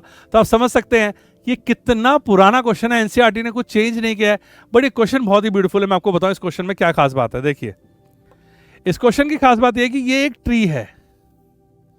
मैंने आपको बोला था कि हम यहाँ पे कुछ भी नहीं बनाएंगे, हम यहाँ पे हर चीज़ को पॉइंट ऑब्जेक्ट की तरह यूज़ करेंगे, बट अब मैंने ऐसा बोल दिया है तो मेरा मन कर रहा है कि मैं इसको ऐसे ऐसे करके बना दूँ। ये एक ट्री था, ठीक है। अब ये ट्री जो था वो टूट गया, लेट्स से वो यहाँ से टूट गया और ये टूट के नीचे गिरा, तो ये जो स्ट्रेट लाइन थी ये बेंड होके ऐसे हो गई, ठीक है। और उसके बाद ये जो इसका पैर है, जो उसका फुट है, जहां पे रूट्स थी और जहां पे इसका टॉप गिरा है, इसके बीच का डिस्टेंस 8 मीटर दिया हुआ है। तो पूछा है हाइट ऑफ द ट्री। तो हाइट ऑफ द ट्री पूछने का मतलब है कि ये पूरी की पूरी हाइट बतानी है हमें। अगर मैं ये पता लगा लूं और ये भी पता लगा लूं, लेट से इसको मैं x ले लूं और इसको मैं y ले लूं, तो हाइट हो जाएगी मेरी x प्लस y, और मैं बहुत ही आसानी से इसका आंसर निकाल पाऊंगा। तो घूम फिर के मेरे को बेस दिया हुआ है, ये 30 डिग्री दिया हुआ है, यस 30 डिग्री एंगल है जो उसका टॉप नीचे टच कर रहा है, ठीक है। उसकी जो पत्तियां थी, जो सबसे ऊपर वाला हिस्सा था, वो नीचे जमीन पे आ गया है और वो 30 डिग्री बना रहा है टूटे हुए पार्ट्स के साथ, या मैं बोलूं जमीन के साथ। नाउ इस 8 से ये निकालना बहुत आसान है, ये 30 डिग्री का छोटी वाली साइड है, तो ये 8/√3 होगा, राइट। और अगर ये 8/√3 है तो y इसका टॉइस होगा, मतलब 16/√3 होगा। और अगर मैंने 16/√3 और 8/√3 को जोड़ दिया तो ये 24/√3 आ जाएगा। और अगर मैं 24/√3 को रैशनलाइज कर दूं तो ये 8√3 आ जाएगा। तो मुझे तो पहले ही पता चल चुका है कि 8√3 इस पेड़ की हाइट है। तो रेड लाइट पे इस कदर क्वेश्चन को समझ जाना आपके लिए बहुत ज्यादा इंपॉर्टेंट है। आप अगर इस तरह कर पा रहे हैं तो फिर आपको हाइट्स एंड डिस्टेंस के किसी भी क्वेश्चन से कोई डर लगने वाला है ही नहीं। आप देख रहे हैं कि हम इसमें कुछ नहीं कर रहे हैं, ये 8 दिया हुआ है, हम बार बार वही कॉन्सेप्ट लगा रहे हैं कि जो 30 डिग्री का ट्रायंगल है, पहले तो उसको बनाइए ऐसा, ये x है तो ये x√3 है, और अगर ये y है नीचे वाला तो ये y/√3 है, और ये जो भी है ये इसका ट्वाइस है। तो ये बात अगर आपको एक बार समझ में आ गई है तो 30 डिग्री और 60 डिग्री वाले क्वेश्चंस तो यूं हो जाएंगे। देखिए हम इसे कैसे करते हैं, ग्रीन लाइट में चुटकी बजाते। तो सबसे पहले हम इसका डायग्राम बनाएंगे और हम बनाएंगे पेड़, और ये लिया हमने यहां से, इसको तोड़ा, ये बनाया 30 डिग्री, ये रहा 8 मीटर, A, B, C और C। तो हम लिखेंगे let AC be the tree broken at B. C makes an angle of 30 degree with the ground, ठीक है। Now C is 8 meters away from A. So we have to find AB plus BC is equal to height of the original tree. Why I am calling it original tree? Because अब तो tree बचा नहीं है, टूट गया है, तो AB ही पेड़ बच गया है। अगर आप रास्ते में किसी टूटे हुए पेड़ को देखेंगे तो BC को तो कोई काट के ले जाएगा ये बोल के कि भाई ये टूट गया था, AB को अभी भी आप पेड़ बोलोगे। लेकिन हमसे पूछा गया है ओरिजिनल हाइट, तो मतलब AB प्लस BC। तो भाई हम अब इसको सॉल्व कर देते हैं फटाफट। हम लिखेंगे इन ट्रायंगल ABC, साइन नहीं लगाते सबसे पहले, क्योंकि साइन के लिए हमें परपेंडिकुलर चाहिए होगा। ये x ले लेते हैं, ये y ले लेते हैं। पहले लगाते हैं tan 30 is equal to x upon 8. And what is tan 30? Is equal to 1 upon root 3. So x is equal to 8 upon root 3. तो ये तो हमने यहाँ पे समझ ही लिया था कि ये 8 अपॉन रूट 3 होने वाला है ना? इंटरेस्टिंग. ओके. एंड देन ये y निकालने के लिए हम क्या करें? हम ले सकते हैं बेस और hypotenuse. So cos 30 is equal to base upon y is equal to cos 30 क्या होता है? √3/2 is equal to 8 upon y. And therefore y is equal to 16 upon √3. ठीक से लिख देता हूं मैं इसको. y is equal to 16 upon √3, जो कि हमने पहले निकाल लिया था. y क्या होगा? 16/√3. अब हमें क्या करना है? हमें पता चलना है हाइट ऑफ द ट्री. तो h is equal to x plus y. x निकल के आया हमारा 8/√3. 8/√3 प्लस 16/√3. √3 हो गया हमारा एलसीएम. ऊपर आ गया 24. इसके बाद हम इसे रैशनलाइज करेंगे इनटू √3 अपॉन √3 से. ये हो जाएगा 24√3 अपॉन 3, जो कि हो जाएगा 8√3 मीटर्स. आप चाहें और अगर वहां पे इंस्ट्रक्शन दियो कि √3 इज इक्वल टू 1.732 है और आप इसमें up to second decimal place और up to first decimal place correct answer निकाले तो आप मल्टीप्लाई भी कर सकते हैं, वरना आप 8√3 मीटर्स पे भी आंसर को छोड़ सकते हैं. आप देख रहे हैं कितना मजा आ रहा है. कहीं पे कोई फ्रिक्शन नाम की चीज नहीं है. अगर थोड़ा बहुत टफ क्वेश्चन आएगा तो भी मैं आपको बताऊंगा, लेकिन ये इतना इमेजिनेटिव है ये एक्सरसाइज कि आप इमेजिन करिए, डायग्राम बनाइए, सॉल्व करिए. ये लिखने विखने का काम तो बहुत आसान है. आप रेड लाइट पे ही क्वेश्चन को समझ जाते हैं, मैं देख रहा हूं. A contractor planned to install 2 slides for the children to play in a park. For the children below 5 years, she prefers to have a slide whose top is at height of 1.5 meters and is inclined at an angle of 30 degree to the ground. तो यहाँ पे बात हो रही है contractor की, जो कि 2 स्लाइड्स लगाना चाहते हैं, एक 5 साल से छोटे बच्चों के लिए और एक 5 साल से बड़े बच्चों के लिए. तो छोटे बच्चों के लिए क्या हो रहा है, यहाँ पे एक स्लाइड बनाई है जो कि 1.5 मीटर टॉल है. ज़्यादा टॉल नहीं है, लेकिन उसका जो स्लोप है वो बहुत ज़्यादा है ताकि बच्चे धीरे धीरे नीचे आएँ. और ये है एक 60 डिग्री वाली जिसका स्लोप ज़्यादा स्ट्रॉन्ग है और हाइट भी 3 मीटर है. और हमें बताना है कि इसकी स्लाइड की लेंथ और इसकी स्लाइड की लेंथ क्या है. तो भाई यहाँ पे रेड लाइट जल रही है और रेड लाइट पे हम ऐसे ही मज़े करते करते इस बात को समझ सकते हैं कि भाई ये है अगर 1.5, तो मैं सीधा बोलूँगा कि ये 1.5 टाइम्स √3 होगा. निकालना नहीं है, बस यूं ही बोल दिया. और sin 30 हाफ होता है तो ये होगा इसका डबल, दैट इज 3. सिमिलरली अगर ये 60 डिग्री है, ये 3 मीटर है, तो ये 3/√3 होगा और ये होगा इसका डबल, दैट इज 6/√3. तो भाई अभी तो क्वेश्चन हमने शुरू नहीं किया, समझा नहीं, लिखा नहीं, ड्रॉ नहीं किया, लेकिन रेड लाइट पे हमारे पास पूरे के पूरे आंसर्स आ चुके हैं. देखते हैं कि हमने ये सही किया कि नहीं किया ग्रीन लाइट पे. आइए जल्दी से इसको ड्रॉ करके देखते हैं. तो पहला ड्राइंग जो बनेगा वो बनेगा मेरा 30 डिग्री के लिए, और ये रहा 1.5, और ये निकालना है x, और ये 30 डिग्री, ये है A B C. तो आप बोलेंगे in triangle A B C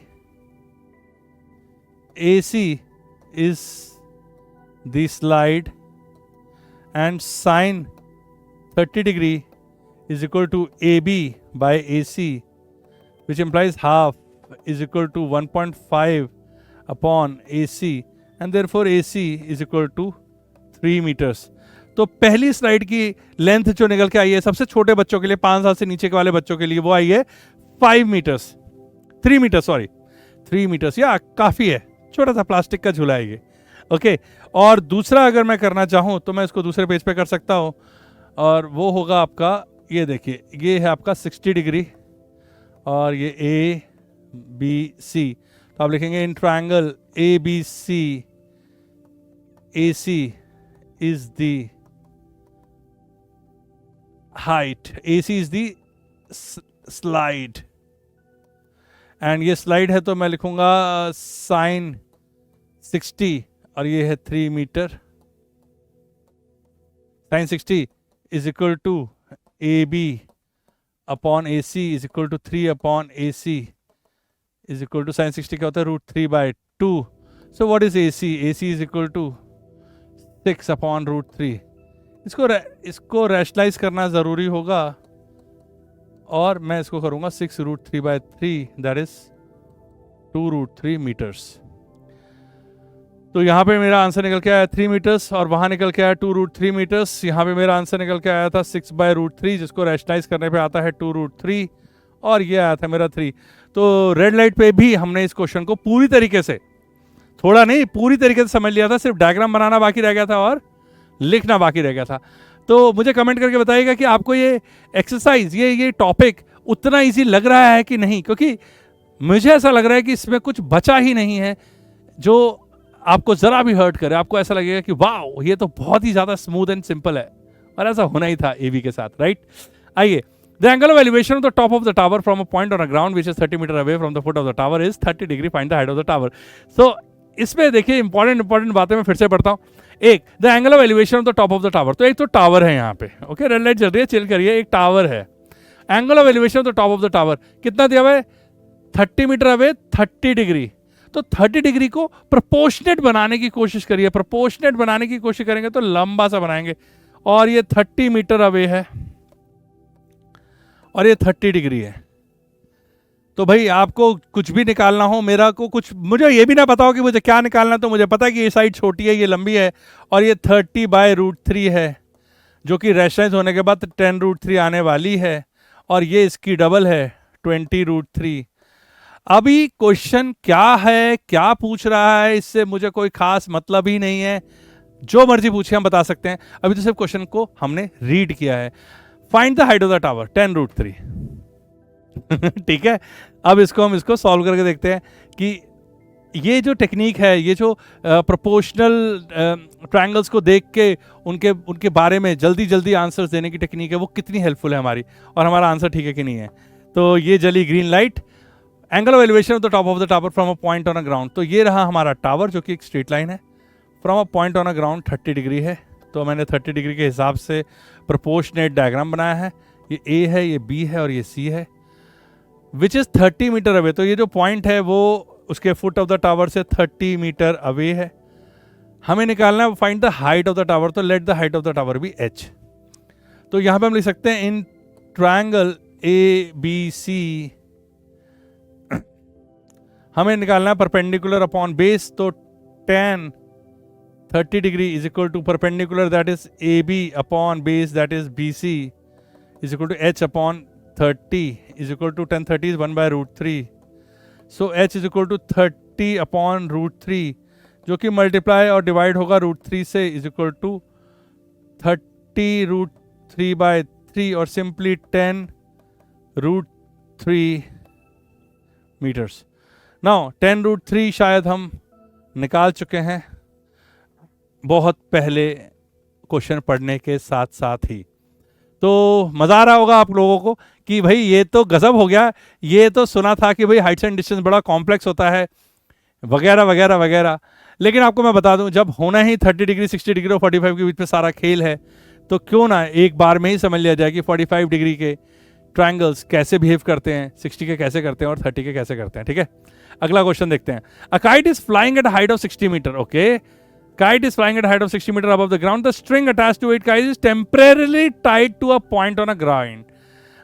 तो उसको बांध दिया है ग्राउंड पे ताकि वो जो उड़ाने वाला है उसकी हाइट ना दिखानी पड़े, तो पॉइंट ऑब्जेक्ट बनाने के लिए उसको ग्राउंड से बांध दिया है. The inclination of the string is at 60 degree. Find the length of the string assuming that there is no slack in the string. ये बात मैंने आपको इससे पहले भी बताई थी, वो जो सर्कस वाला क्वेश्चन था. ये देखिए, ये कुछ कितनी ऊपर उड़ रही है, 60 मीटर ऊपर एक पतंग उड़ रही है, ये रही पतंग, और ये 60 मीटर की हाइट पे उड़ रही है, और ये कितने डिग्री पे है, 60 डिग्री पे है. तो ये मैंने थोड़ा सा अजीब सा बनाया है, 60 डिग्री पे है. अगर इसमें स्लैक होता, अगर ये धागा होता, एक्चुअली में अगर आपने कभी पतंग उड़ाई तो आपको पता चलेगा कि पतंग का धागा बिल्कुल सीधा नहीं होता है, पतंग का धागा बिल्कुल ऐसे जाता है. वो धागे, जो थ्रेड का वेट होता है ना, उसकी वजह से भी वो हो जाता है, स्लैक आ जाता है. या मैं क्या बोलूँ, हवा की वजह से आता है, किसकी वजह से आता है, बट वो एक स्लैक आता है, ठीक है। वो स्ट्रेट नहीं होता है। स्ट्रेट वो तभी होता है जब पतंग काफ़ी नीचे होती है, तब तक वो सीधी उड़ रही होती है, जब दूर चली आती है तो स्लैक आ जाता है। बट इन्होंने बोला हुआ है कि assuming that there is no slack, इसका मतलब वो नहीं चाहते कि आप स्लैक करें ताकि 90 डिग्री का ट्रायंगल आराम से बन पाए। अब पूछा क्या है भाई, लेंथ ऑफ द स्ट्रिंग, तो लेंथ ऑफ द स्ट्रिंग तो ये है। अब आपको पता है कि 60 डिग्री का ट्रायंगल है, जो कि लग नहीं रहा है 60 डिग्री की तरह ये देखिए, ये है आपका 60 मीटर, ये है 60 बाय √3 और ये इसका डबल, दैट इज 120 √3/3 या फिर 40 √3। तो भाई लेंथ ऑफ द स्ट्रिंग तो आने वाली है 40 √3, क्योंकि हमें ट्रायंगल्स को ऑब्जर्व करना आता है और हमें अच्छे से पता है कि जब ये 60 डिग्री वाले ट्रायंगल्स होते हैं तो ये साइड बहुत लंबी होती है और ये साइड इसकी √3 टाइम्स ना होके अपॉन √3 टाइम्स होती है, और ये वाली हमेशा इसकी डबल होती है, क्योंकि sin 30 होता है हाफ। तो हमने कर लिया है मजा कि आंसर निकालेंगे रेड लाइट पे और फिर से उसे निकालेंगे ग्रीन लाइट पे। I hope you are enjoying this. So a kite is flying off the ground, तो ये रही आपकी काइट 60 मीटर की हाइट पे उड़ती हुई, उसको बांध दिया है नीचे 60 डिग्री के एलिवेशन पे, और ये हाइट दी हुई थी। हमें गोल्डन रूल समझ के चलना है। क्या है गोल्डन रूल? गोल्डन रूल कहता है कि कोई भी ट्रायंगल पकड़ो, उस ट्रायंगल में 90 के अलावा एक एंगल पता हो और एक साइड पता हो, बाकी तो हम निकाल ही लेंगे। तो यहाँ पे एक एंगल भी पता है और एक साइड भी पता है, तो बाकी तो हम निकाल ही लेंगे। फिलहाल हमें स्ट्रिंग निकालना है, तो हम बोलेंगे in triangle A B C, A B A is the kite and A C is the string. तो sine 60 degree is equal to A B upon A C, और साइन 60 होता है ये 60 अपॉन ए सी को ले लेते हैं हम x is equal to √3/2, so x is equal to 120/√3, rationalise करते हैं √3/√3, so this will be 40 √3 metres. तो लेंथ ऑफ द स्ट्रिंग निकल के आ गई 40 √3। कोई परेशानी नहीं हो रही है, क्यों? क्योंकि आपको 30 डिग्री, 60 डिग्री और 45 डिग्री के ट्रायंगल्स के बारे में सारा ज्ञान है। कॉम्प्लेक्स क्वेश्चन भी करेंगे हम, या आपको ये क्वेश्चन कॉम्प्लेक्स नहीं लग रहे, इसके बारे में मेरे पास एक अलग अलग टाइप के फीडबैक है। फीडबैक ये है कि कई बार ये बोलते हैं कि आप इजी क्वेश्चन कराते हो ए बी, और कई बार ये बोलते हैं कि नहीं नहीं नहीं नहीं नहीं, आप कोई भी क्वेश्चन कराते हो वो ईजी लगता है। तो ये आपको सोचना है कि ये हो क्या रहा है। आपको क्वेश्चंस इजी इसलिए लग रहे हैं कि वो क्वेश्चंस इजी हैं, कि वो क्वेश्चंस इसलिए इजी लग रहे हैं क्योंकि आप मेरे साथ डिस्कस कर रहे हैं, बस यही डिफरेंस है। तो आप ये आपके ऊपर मैं छोड़ता हूँ कि आपको कैसा इसके बारे में सोचना है। मुझे ऐसा लगता है कि क्वेश्चंस तो सारे ही इजी होते हैं। Okay, next question. 1.5 metre tall boy is standing at a distance from a 30 meter tall building. The angle of elevation from his eyes to the top of the building increases from 30 to 60 as he walks towards the building. Find the distance he walked. तो ये हुई ना बात। यहाँ पे हमें कुछ तो मिला चैलेंज। तो वही एक टॉल बिल्डिंग है, एक बच्चा है, और ये बच्चे की हाइट भी दे रखी है। तो अब हमें यहाँ पे दो हॉरिजॉन्टल लाइन बनानी पड़ेगी नीचे, और ये जा रहा है 30 मीटर टॉल बिल्डिंग है ये। तो बिल्डिंग की हाइट तो ये पूरी की पूरी होगी। ये है 1.5 मीटर का बच्चा, तो ये भी होगा 1.5 मीटर ऑब्वियसली, और ये होगा आपका बचा हुआ 28.5 मीटर। तो भाई ये बच्चे ने देखा कि ये जो एंगल ऑफ एलिवेशन है ये है 30 डिग्री। फिर बच्चे ने चलना शुरू किया। मैं कलर चेंज कर लेता हूँ थोड़ा सा। बच्चा पहुंचा यहाँ पे, बल्कि और आगे बचा देते हैं। चलो मैं बना चुका हूँ। ये हो गया 60 डिग्री, ये 30 डिग्री। तो करना क्या है भाई इसमें? Find the distance he walk towards the building. Okay, हमें ये निकालना है कि वो कितना चला है। अब अगर मैं इसको सीधा रेड लाइट पे सॉल्व करूँ तो इसमें मेरे को दो तीन चीज़ें बड़ी फनी फनी नज़र आ रही है। पहली बात, मैं इसको बेसिक की तरह सॉल्व करूँ तो मेरे को पता है कि ये 28.5 है, तो ये वाली लेंथ 30 डिग्री की वजह से 28.5 √3 आएगी। 28.5 आपको अजीब सा लग रहा होगा, आप मान लीजिए कि वो x है तो ये x√3 आएगी। ये वाली चीज जो है वो 28.5 अपॉन √3 आएगी, बिल्कुल आएगी क्योंकि ये 60 डिग्री वाला है। ओके, तो ये वाली साइड क्या हो जाएगी, ये जो बची हुई लेंथ है वो 28.5 में से √3 माइनस 1/√3 हो जाएगा और मैं इसको निकाल लूंगा। ठीक है, क्लियर? तो ये तो रहा एक ओवरव्यू इसका। ये 1.5 देने का सिर्फ एक ही मकसद मुझे नजर आया कि यहाँ पे 30 में से ये 1.5 माइनस करके 28.5 बची हुई कैलकुलेशंस के लिए इस्तेमाल करना है, अदरवाइज 1.5 का ऐसा कोई खास यूज केस इसमें नजर नहीं आया। इजी क्वेश्चन है, कर लेते हैं इसको ग्रीन लाइट पे सॉल्व। आइए फटाफट। ये जली ग्रीन लाइट, ये रही बिल्डिंग, ये रहा बच्चा 1.5 मीटर टॉल, ये रहा 30 डिग्री का एंगल, 60 डिग्री, ये रहा 60 डिग्री का एंगल, ये रही पूरी की पूरी बिल्डिंग 30 मीटर की, ये रहा बच्चा 1.5 मीटर और ये रही बाकी height 28.5 metre. A B C D and E. तो ये बन गया हमारा प्रोपोर्शनल डायग्राम। अच्छा, एक बात वैसे बता दूं, मेरे मन में उबल उबल के बाहर आ रही है, मैंने सोचा मैं आपको बोल ही दूं। ये जब भी 60 डिग्री और 30 डिग्री बना होता है ना, तो एक बात और बता दूं, मैंने वो तो सब बता ही दिया कि ये हाइट लंबी है, ये छोटी है, तो अगर ये एक्स है तो ये x/√3 है, अगर ये एक्स है तो ये लंबी वाली x√3 है। ये सब मैं आपको बता चुका हूं और आप बहुत अच्छे से अप्लाई भी कर पा रहे हैं। लेकिन जब 60 और 30 होता है तो ये जो हिस्सा है ना नीचे वाला, ये 1 पोर्शन है तो ये 2 पोर्शन है, ये 1:2 में भी डिवाइड हो जाता है। तो ऐसा कैसे पता लगाया हम लोगों ने? कुछ नहीं किया, हमने ऐसे ही बैठे बैठे 30 और 60 वाले ट्रायंगल बनाए और देखा कि 100 मीटर होता है तो ये हो जाता है 100√3। ओ 100 नहीं लेते यार, ऐसा नंबर लेते हैं 3 से डिवाइड हो रहा है। ये 30 होता है तो नीचे वाली साइड हो जाती है 30√3 और 60 डिग्री वाले एंगल में 30 होता है तो ये हो जाती है 10√3। 10√3 30√3 तो बचा हुआ 20√3। अरे वाह, अरे वाह। तो रेड लाइट पे मैंने इस बात को समझा कि भाई ये होती है 60 डिग्री और ये होती है 30 डिग्री। तो अगर ये है 3x तो ये होगा x और ये बचेगा 2x। यहां पे काम आए या ना आए, लेकिन हमारी आंखों को ये दिखना शुरू हो जाना चाहिए। खैर, हमें पूछा है CF, तो हम बोलेंगे CF को ले लेते हैं लेट्स से x और इसको ले लेते हैं y। तो हमें क्या निकालना है भाई, हमें क्या निकालना है, हमें क्या निकालना है, हमें CF निकालना है। तो हम बोलेंगे इन ट्रायंगल ACB, सबसे पहले ACB में लेते हैं। tan 30 is equal to 28.5 upon CB जो कि है x प्लस वाई। तो tan 30 क्या होता है 1/√3, तो CB आ गया आपका 28.5√3 मीटर्स। अब CB निकल चुका है, हमें निकालना है CF कि वो कितनी दूर गया। और ये बात आप इमेजिन भी तो कर सकते हैं ना कि भाई 30 डिग्री पे दिख रही थी कोई बिल्डिंग और आप पास गए पास गए पास गए पास गए पास गए पास गए पास गए, तो पास जाने पे ये एलिवेशन का एंगल बड़ा हो जाता है। तो इस तरीके से CB आ गया 28.5। अब आपको निकालना है FB।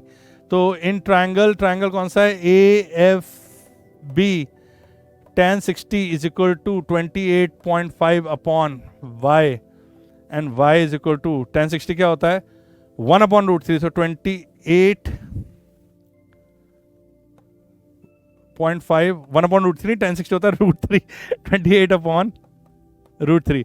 तो अब आपके पास y भी आ गया है और ये क्या है, ये है x प्लस वाई। आपको चाहिए सिर्फ x, तो आप क्या करने वाले हैं 28.5√3 से माइनस करने वाले हैं 28.5/√3 और ये हो जाएगा आपका x plus y minus y is equal to 28.5√3 minus 28.5/√3। तो इसमें से मैं 28.5 कॉमन ले लेता हूँ, √3 माइनस 1/√3 कर देता हूँ और ये हो जाएगा आपका 2/√3 और 28.5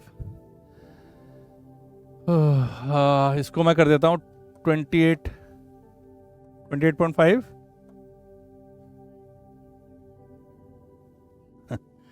और मैं इसको रेशनलाइज कर देता हूँ तो 2√3/3 तो हो ही जाएगा ये।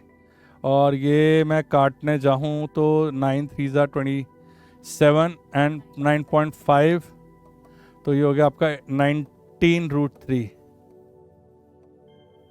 तो 9.5 इंटू 2 19 और 19√3 मीटर्स, तो 19√3 मीटर्स। ऐसे चेक करके देखते हैं ना कि जो हमने आंसर निकाला है उसका मतलब क्या है। ये निकला है 19√3। ये कितना निकला था?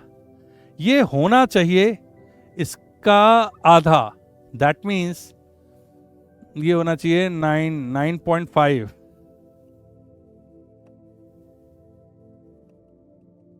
√3। तो अगर नहीं भी निकालना था तो भी एक अंदाजा है कि ये दुगना होता है इससे, राइट? खैर, हमें तो इससे इतना ही निकालना था कि वो बॉय यहां से यहां कितना चल के गया, और आंसर इज 19√3 मीटर्स। आइए आगे बढ़ते हैं। From a point on a ground the angle of elevation of the bottom of the top of a transmission tower fix at the top of a 20 metre high building is 45 degree and 60 degree. Find the height of the tower. देखिए, from a point on the ground the angle of elevation the bottom and the top of a transmission tower. तो ये इस type के questions बहुत आते हैं, exam में भी आते हैं। इसमें क्या होता है, देखिए एक बिल्डिंग गिवन होती है और इस बिल्डिंग के ऊपर कुछ लगा होता है। ये जो लगा है ना, इसका मैं कलर चेंज करके दिखाता हूं आपको। ये देखिए, ये जो रेड कलर की बिल्डिंग है, रेड कलर के ऊपर येलो कलर की एक चीज लगी हुई है। ये हो सकता है आपका फ्लैग स्टाफ। फ्लैग स्टाफ मतलब वो झंडा होता है ना, जो अपने भारत का झंडा हम लोग ऊपर लगाते हैं बिल्डिंग के ऊपर। ये हो सकता है कोई टैंक, वाटर टैंक हो सकता है। इस केस में एक टावर है जो कि शायद एक कोई ट्रांसमिशन टावर है जो घर के ऊपर लगा देते हैं हम लोग, वो जो वाले टावर्स होते हैं जो अपने सेलुलर फोन्स के जो ट्रांसमिशन टावर्स होते हैं, राइट? सो इस ऐसी चीजों को देखने के लिए अगर हम ग्राउंड में कहीं खड़े हैं तो हमें इसका बॉटम और इसका टॉप दो अलग अलग एंगल में नजर आता है। भाई बॉटम ऐसे नजर आता है, ये रहा बॉटम, और ये रहा टॉप। तो बॉटम और टॉप नजर आता है, लेकिन ये दोनों इस बिल्डिंग के टॉप पे हैं, राइट?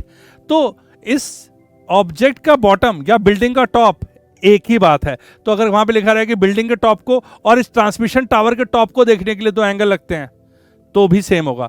ये रहा बिल्डिंग का टॉप या फिर ट्रांसमिशन टावर का बॉटम, ये रहा ट्रांसमिशन टावर का टॉप। तो इसको देखने में लग रहा है 45, और बड़ा वाला एंगल है ऑब्वियसली इससे बड़ा, दैट इज 60 डिग्री। अब क्वेश्चन क्या है कि 20 मीटर हाई बिल्डिंग, अच्छा ये 20 है और हमें बताना है टावर की हाइट x। यूं हो गया क्वेश्चन, क्यों? क्योंकि ये 20 दिया हुआ है, ये 45 दिया हुआ है, तो ये 20 होगा। अगर ये 20 दिया हुआ है और ये 60 डिग्री है, तो ये लंबी वाली साइड है, तो ये पूरा की पूरा 20√3 होगा। अगर ये 20√3 होगा, 20√3 में से 20 माइनस कर दूं तो ये आ जाएगा 20√3 - 1। लो जी, तो अगर मैं इसको क्वेश्चन को सॉल्व ना करूं तो भी मुझे पता है कि टावर की हाइट 20 इंटू √3 - 1। और √3 - 1 भी क्या होता है भाई? 1.732 - 1, दैट इज 0.732। 0.732 में जब मैं डबल करूंगा और एक डेसिमल हटाऊंगा तो 7.32 आएगा, या 14.6 के आसपास इसका आंसर आना चाहिए, 14.64 एग्जैक्टली। तो ये क्वेश्चन तो वैसे ही ओरली सॉल्व हुआ जा रहा है, जस्ट बिकॉज कि हमें पता है कि 45 डिग्री और 60 डिग्री और 30 डिग्री के एंगल्स कैसे काम करते हैं ट्रायंगल्स में। आइए इसको ग्रीन लाइट पे करके देखते हैं। नाउ यहां पे है from a point on a ground elevation of a top. ये तो मैं दोबारा बना लेता हूं। ये रही मेरी बिल्डिंग ए बी, और ये रहा ट्रांसमिशन टावर सी। ये बड़ा वाला एंगल 60 डिग्री, ये छोटा वाला एंगल 45 डिग्री, और ये बिल्डिंग की हाइट है 20 मीटर्स, और ये है डी। तो मैं सीधा सीधा लिखूंगा in A B D, triangle A B D, tan 45 is equal to AB upon BD is equal to 20 upon BD is equal to 1. Therefore, BD is equal to 20 meters. तो ये निकल आया मेरा 20 meters. And in triangle CBD, tan 60 is equal to CB upon 20 is equal to tan 60 क्या होता है? √3, and CB is equal to 20√3. So tower is equal to CA is equal to 20 root 3 minus 20, and that is simply 20 times root 3 minus 1, or 20 into 0.732, तो ये हो गया 1464 metres.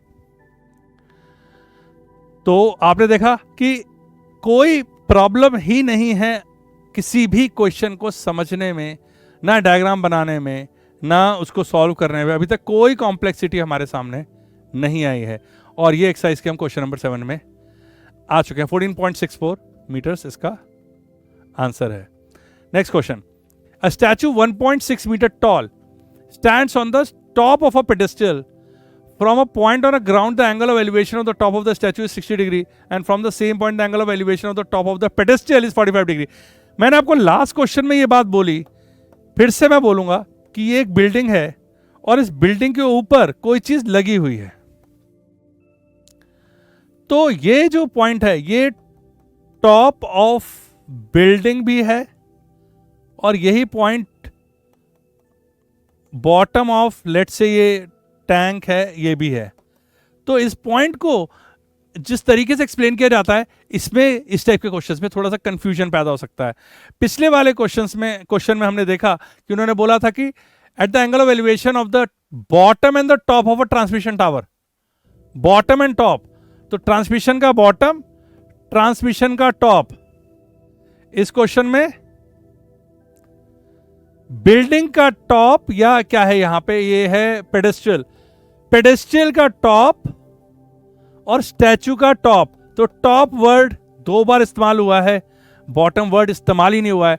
इसमें बच्चे confuse हो जाते हैं कि भाई इसमें बॉटम का है। अरे भाई, जो उस स्टैचू का बॉटम है वो उस पेडेस्ट्रियल के टॉप पे ही तो रखा हुआ है, तो पेडेस्ट्रियल का टॉप बोलेंगे तो बोल सकते हैं। खैर कोई बात नहीं। एंगल देख लेते हैं।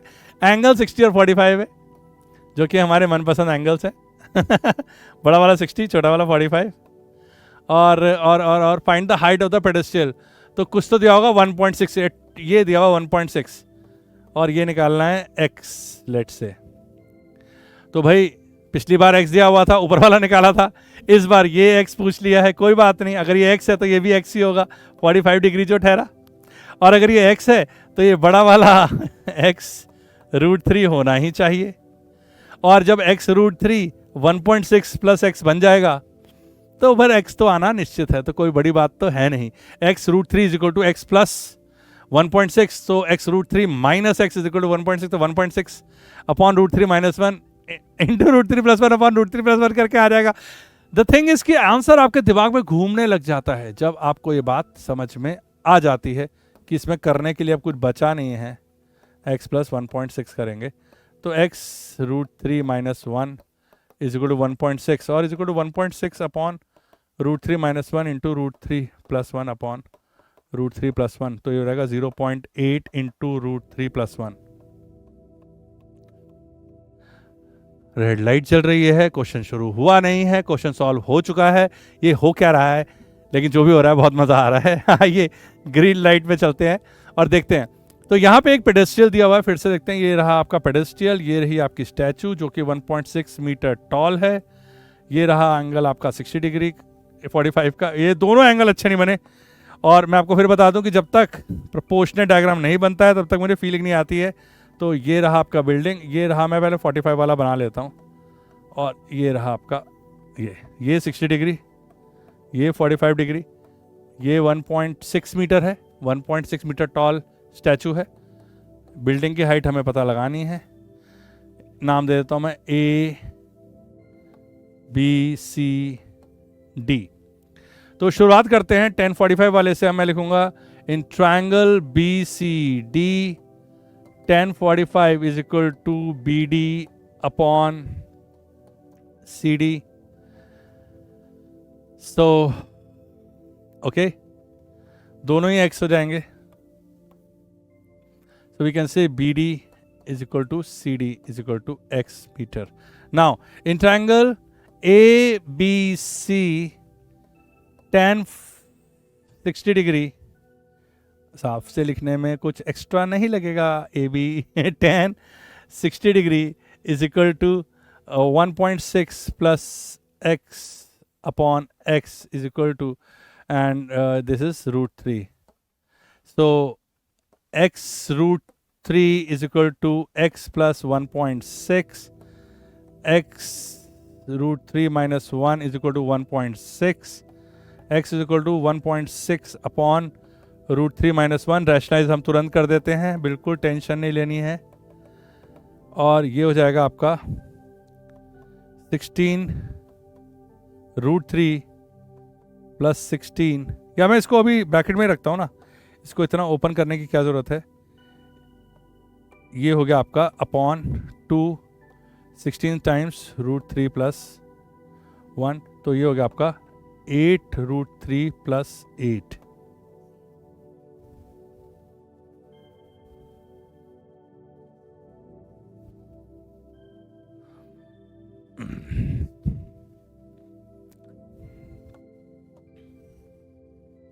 सिक्स 1.6 का ये कब बन गया 16 भाई.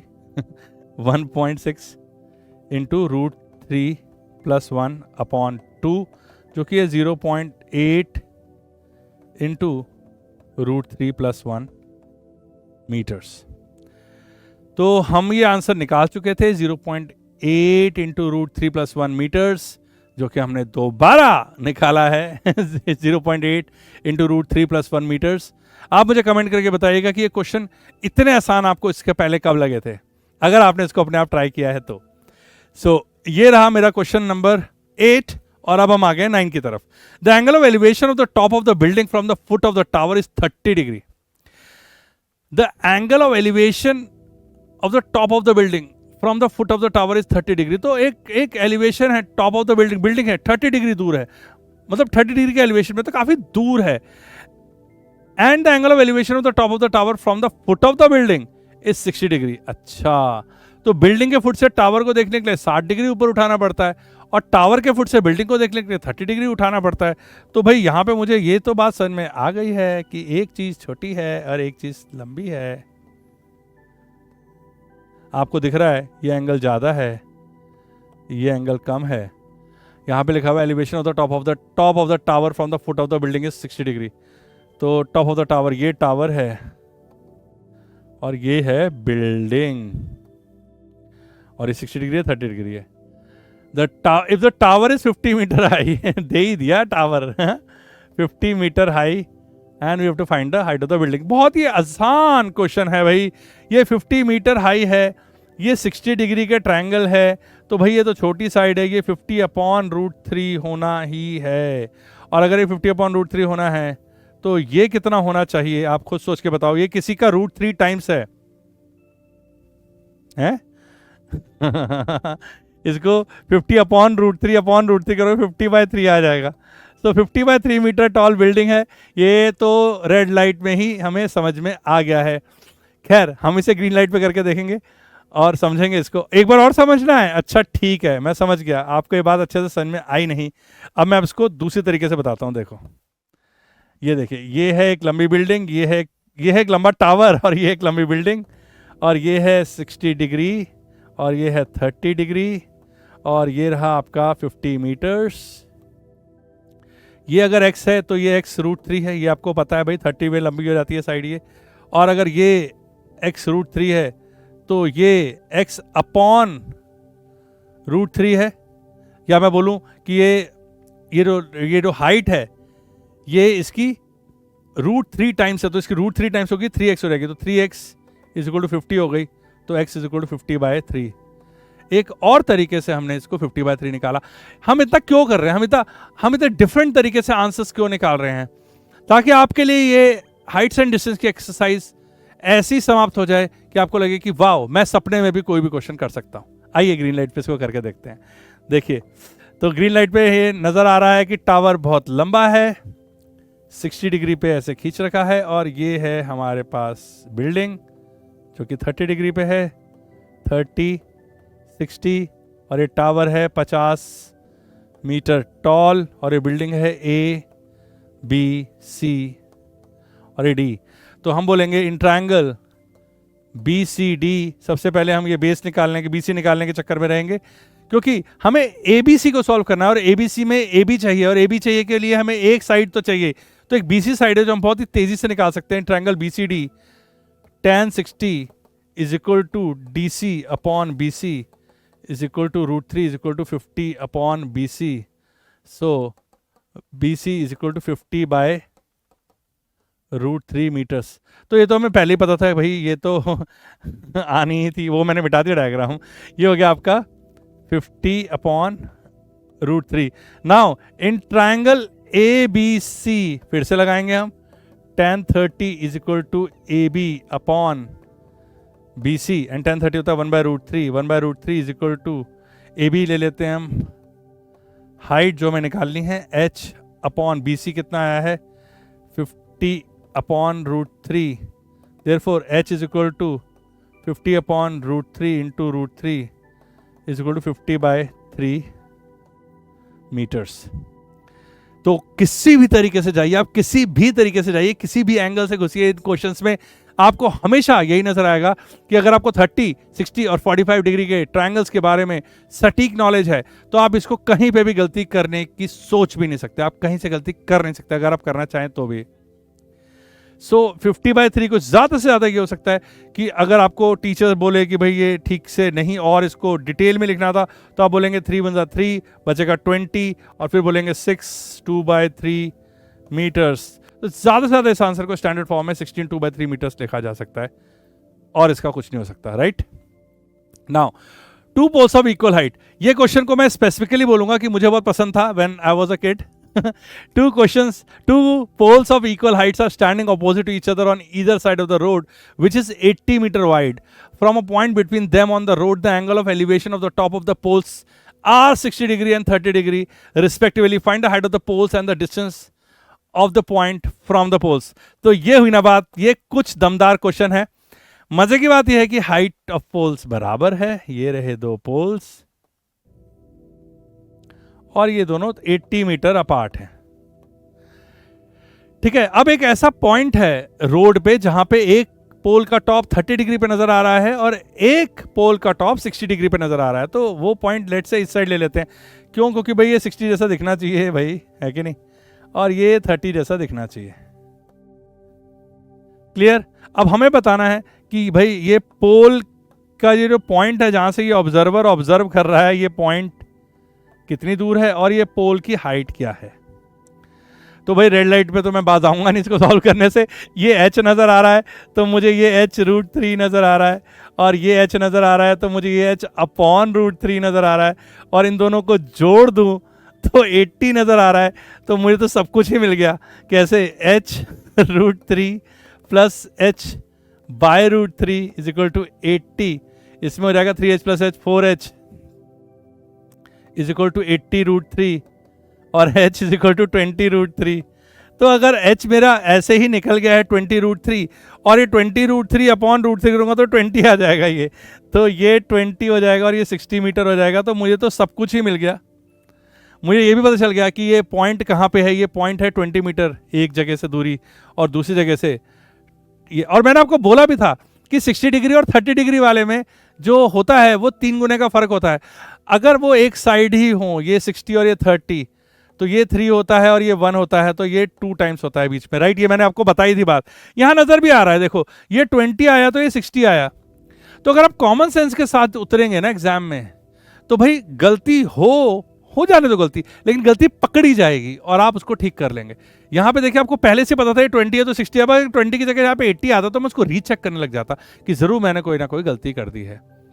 कितना ब्यूटीफुल क्वेश्चन है। ये h है तो ये h √3 है, ये h अपॉन √3 है, इन दोनों को जोड़ा तो 80 आया और आंसर आ गया 20 √3। आइए इसको ग्रीन लाइट पे कर लेते हैं फटाफट। आप भी सोच रहे होंगे ये पहली रेड लाइट है मैथमेटिक्स की क्लास में जिसमें सारे क्वेश्चन रेड लाइट पे सॉल्व हुए जा रहे हैं पूरे के पूरे।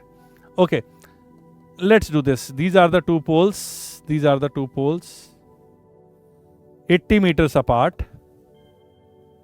एक जगह पे एंगल 30, एक जगह पे एंगल 60, 60, 30।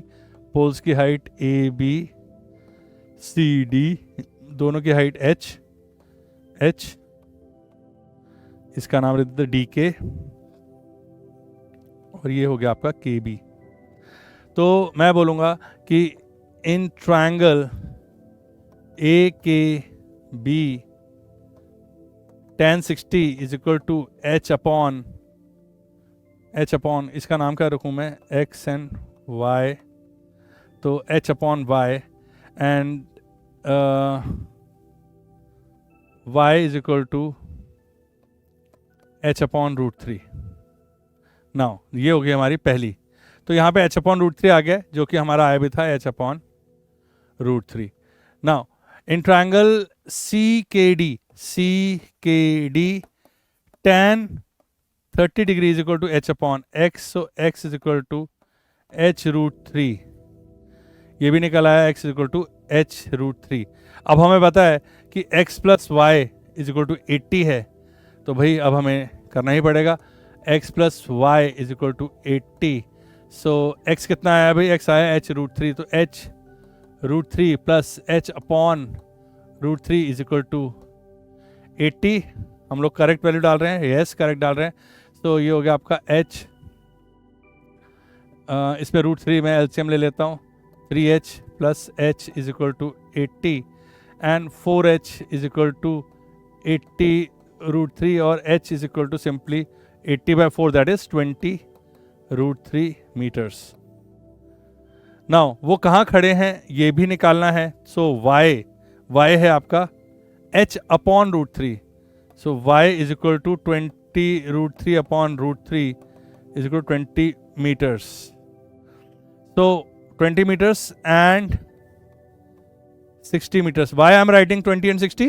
Because 1 से 20 की डिस्टेंस पे है वो पॉइंट, ये वाला पॉइंट, और 1 से 60 की डिस्टेंस पे है।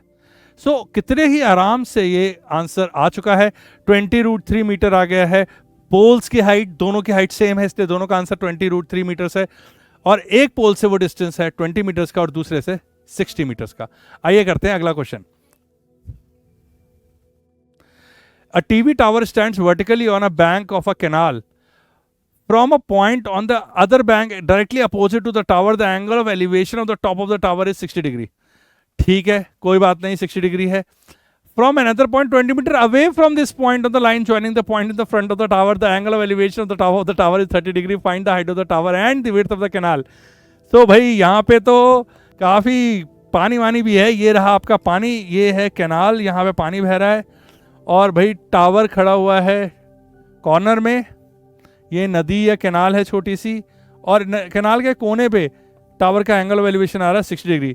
अब 20 मीटर दूर जाने पे ये angle of elevation change obviously कम हो जाएगा और 30 डिग्री हो गया है। निकालना क्या है, find the height of the tower and width of the canal. So यहाँ पे हाइट निकालना है इसकी h, और लेट्स से ये x है, ये विड्थ ऑफ द कैनाल भी निकालना है। Again there is no difficulty, because अगर ये h है तो ये डेफिनेटली h√3 है, अगर ये h है तो ये x डेफिनेटली h अपॉन √3 है।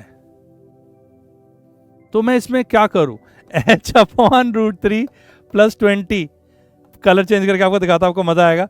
ये देखिए ये h है, तो ये वाली साइड तो h अपॉन √3 होनी ही थी, आपको पता है ना 60 डिग्री वाले ट्रायंगल में ये h होता है, तो ये h अपॉन √3 हो जाता है, और 30 डिग्री वाले में ये h√3 हो जाता है। तो ये लंबी वाली साइड है h√3 times is equal to 20 plus h/√3, तो h/√3 plus 20 is equal to h√3, और इससे मैं आपको h आराम से निकाल लूंगा, h√3 minus h upon √3 is equal to 20, तो ये हो गया √3 नीचे, 3h minus h is 2h is equal to 20 and h is equal to 10√3। अगर एक बार मेरी हाइट आ गई 10√3 डिवाइड बाय √3 करूंगा तो ये आ जाएगी विड्थ की कैनाल, और कैनाल सिर्फ 10 मीटर चौड़ी है कोई बात नहीं, 10√3 अपॉन डिवाइड बाय √3 10 आ गया आंसर।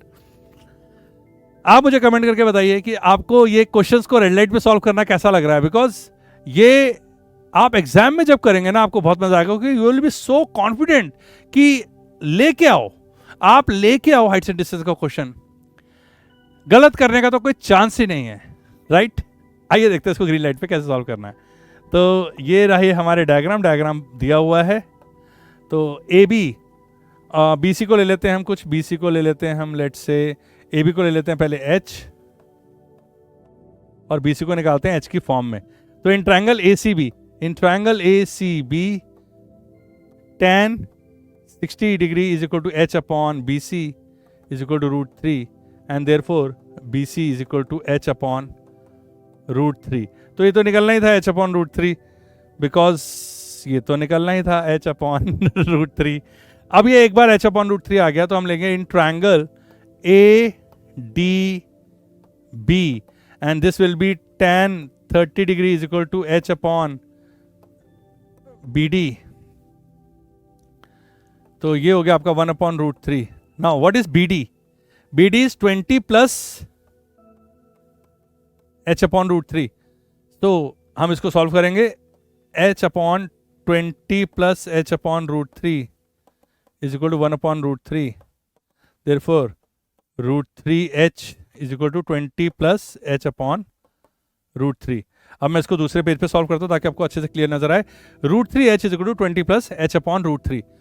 तो √3H is equal to 20 plus H upon √3। हमें पता है कि √3H बड़ा होता है, ये छोटा है, इसको हम लेफ्ट में ले जाएंगे। √3H minus H upon √3 is equal to 20। √3 LCM 3H minus H is equal to 20, that is 2H is equal to 20 √3 and H is equal to 10 √3 meters। तो हाइट ऑफ द टावर तो हमें निकल में आ गई 10 √3 metre. ज़्यादा लंबा tower नहीं है, 10 √3 मतलब 17.33 मीटर्स का टावर है। और अब हमें निकालनी है विड्थ ऑफ द कैनाल, और विड्थ ऑफ द कैनाल है width is equal to H by √3 is equal to 10 √3 by √3 is equal to simply 10 metres. So width of the canal भी आ गई है 10 मीटर और हाइट ऑफ द टावर भी आ गया है 10 √3 मीटर्स। बहुत ही मजेदार क्वेश्चंस है, इमेजिनेशन करने में बहुत मजा आ रहा है। कैनाल आ रही है, टावर आ रहा है 60 डिग्री 30 डिग्री, बट 60-30 के गेम में हम लोग तेजी से क्वेश्चन को सॉल्व करते आ रहे हैं। नया क्वेश्चन आ चुका है, question number 12। From the top of a 7 metre tall building the angle of elevation of the top of a cable tower is 60 degree and the angle of depression of the foot is 45 degree, find the height of the tower. तो एक 7 metre tall building है, different question है, करके देखते हैं इसको। ये 7 metre tall building है और ये किसी लंबे टावर को देख रही है। ऑब्जर्वर कहाँ खड़ा हुआ है? ऑब्जर्वर यहाँ पे है। कैसे पता चला मुझे? From a top of a 7 metre tall building, तो 7 मीटर टॉल बिल्डिंग के टॉप पे खड़ा हुआ है। Elevation of the top of a tower is 60 degree. जब टावर के एलिवेशन को ऊपर देखता है तो ये देखिए, ये हॉरिजॉन्टल लाइन बनी है, ये 60 डिग्री है। और यहां से जब डिप्रेशन है, मतलब यहीं से उसके फुट को देखता है, ये तो टावर का हेड है और ये फुट है और ये 45 डिग्री पे है। हाइट ऑफ द टावर निकालनी है, तो भाई हाइट ऑफ द टावर निकालनी है। तो बिल्डिंग की हाइट तो दे रखी है 7 मीटर टॉल। 7 मीटर, ये कैसी बिल्डिंग है? बहुत छोटी बिल्डिंग है।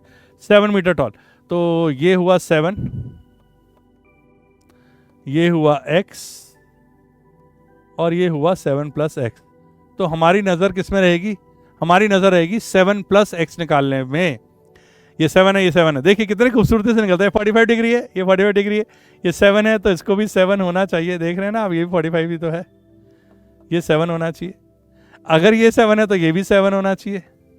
ये 7 है तो ये लंबा होना चाहिए, ये होना चाहिए 70 लिख दिया ये होना चाहिए 7 √3। तो अगर x 7 √3 आ गया तो 7 √3 में 7 ही तो जोड़ना है, तो ये हो जाएगा 7 + 7 √3, तो ये हो जाएगा 7 टाइम्स √3 + 1 मीटर्स है ही इतना आसान, मैं क्या करूं?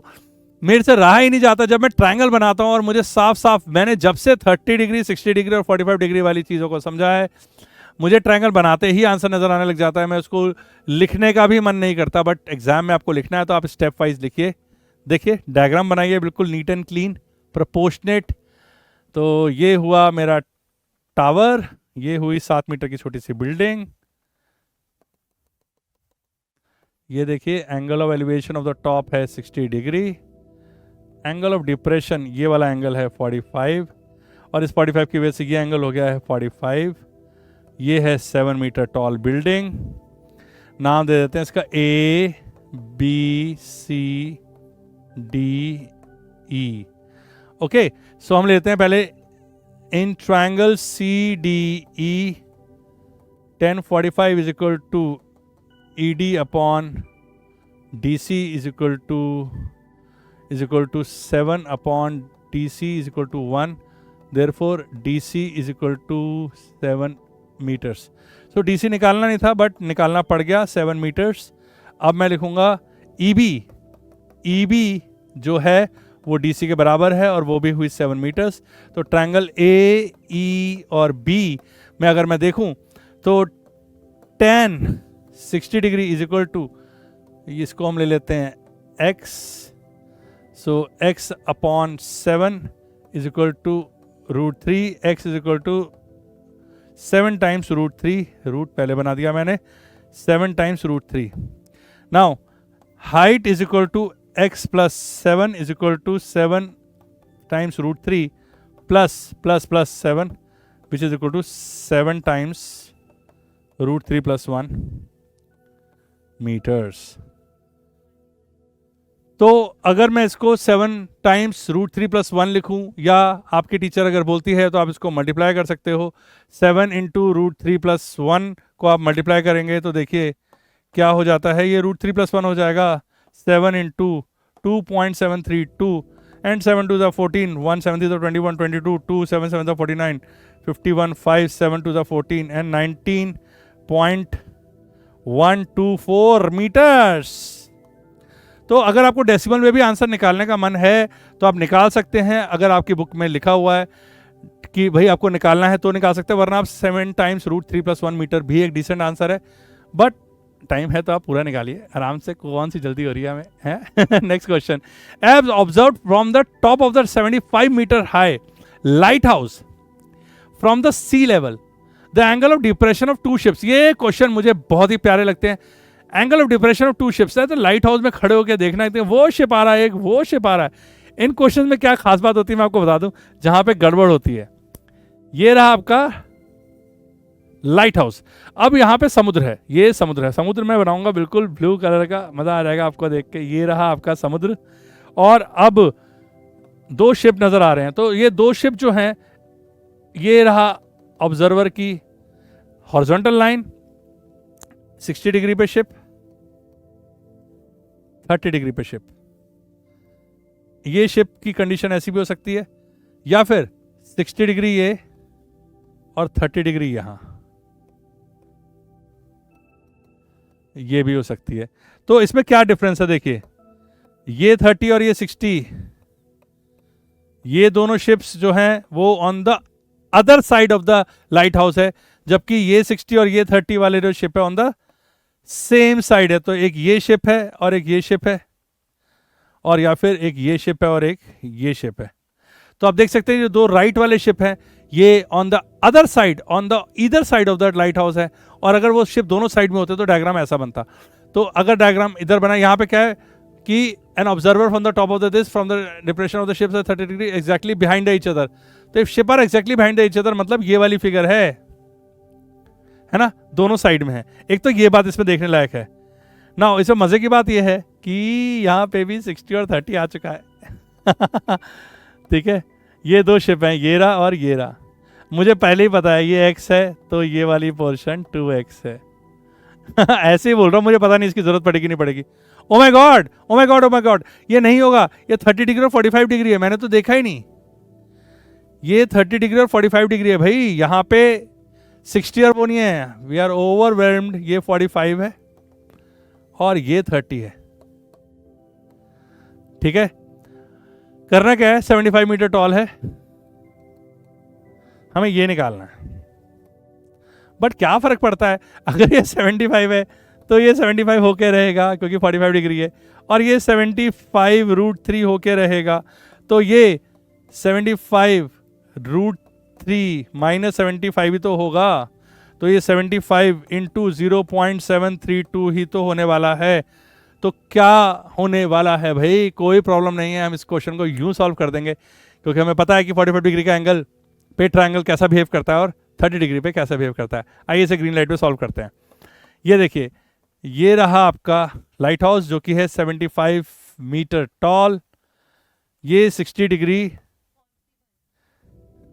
फिर बना रहा हूं मैं 60, फिर बना रहा हूं, मेरे को 60 30 से प्यार हो गया है. इतने सारे 60-30 के एंगल्स पे हमने काम कर लिया है। ये देखिए, ये रहा 45, आपने देखा होगा कि मैंने कैसे चेंज किया है 45 की वजह से, और एंगल ऑफ डिप्रेशन 45 है। उसके बाद एक डिप्रेशन है 30 डिग्री का, एंगल ऑफ डिप्रेशन 30 है। ये रहा लाइट हाउस ए बी, और ये है शिप 1 और ये है शिप 2। तो हमें शिप 1 और शिप 2 के बीच का डिस्टेंस बताना है। नाउ मैंने आपको बता दें कि एंगल ऑफ डिप्रेशन मतलब एक आदमी ऐसे ऐसे ऐसे ऐसे बायनोकुलर से ऐसे देख रहा था सीधा सीधा, फिर शिप को देखने के लिए इसने नीचे किया, तो ये एंगल ऑफ डिप्रेशन है। लेकिन जब शिप 1 में से कोई बायनोकुलर निकाल के उस लाइट हाउस के टॉप पे देखेगा, तो अगर इसे नीचे देखने के लिए 45 डिग्री झुकना पड़ा, तो इसे भी 45 डिग्री का एलिवेशन निकालना पड़ेगा, लगाना पड़ेगा, तब ये उसको देख पाएगा। सिमिलरली यहां से 30 डिग्री का एलिवेशन लगेगा देखने के लिए। तो हम बुक कहती है, मैं ऑलरेडी डिस्कस कर चुके हैं कि जब एंगल ऑफ डिप्रेशन दिया होता है तो एंगल ऑफ डिप्रेशन नहीं दिया होता, इनडायरेक्टली एंगल ऑफ एलिवेशन दिया होता है। तो मैं ये भी बोल सकता हूँ शिप 1 से लाइट हाउस के टॉप को देखने के लिए 45 डिग्री का एलिवेशन लगता है, और शिप 2 से लाइट हाउस के टॉप को देखने के लिए 30 डिग्री का एलिवेशन लगता है। नाउ ये है 75 मीटर टॉल। मैं यहाँ पे फटाफट शुरू करता हूँ। Triangle A B S1 tan 45 is equal to AB upon S1B is equal to 1. So S1B is equal to 75 meters. तो ये तो निकल के आ गया 75 meters. Now in triangle AS2B tan 30 is equal to AB upon S2B, and therefore ये this is equal to 1 by root 3, और S2B is equal to 75 root 3. तो ये आ गया 75 root 3. So what is S2 minus S1? तो obviously S2 minus S1 is equal to 70 root 3 minus 75. इसको solve करते हैं। 75 root 3 minus 75 is equal to S1. 75 था, ये है 75 root 3 minus 75, और 75 root 3 minus 75 में तो 75 में कॉमन ले लूंगा, and this is root 3 minus 1 which is equal to 75 into 0.732. आइए इसे मल्टीप्लाई करते हैं। 0.732 into 75, 5 2s are 10, 5 3s are 15, 7 5s are 35, 36, 7 2s are 14, 7 3s are 21, 22, 7 7s are 49, 51. So you get 0 0 7 8 9 4 5. ये हो गया 54.9. So 54.9 मीटर्स का डिस्टेंस है S1 और S2 के बीच में। लेकिन रेड लाइट पे हम ये समझ चुके थे कि ये 75 इंटू 0.732 है, जो कि हुआ भी 75 इंटू 0.732। तो आप देख रहे हैं कि किस तरीके से क्वेश्चन को समझा जाता है, किस तरीके से उसका डायग्राम बनाया जाता है, किस तरीके से उसकी माइंड मैपिंग होती है, और कैसे हम ऑलरेडी उसको पूरा सॉल्व करने से पहले समझ लेते हैं कि क्या है उसमें। आइए देखते हैं नेक्स्ट क्वेश्चन में क्या है। 14 1.2 metre girls spot a balloon moving with the wind in a horizontal line at a height of 88.2 meters with the ground.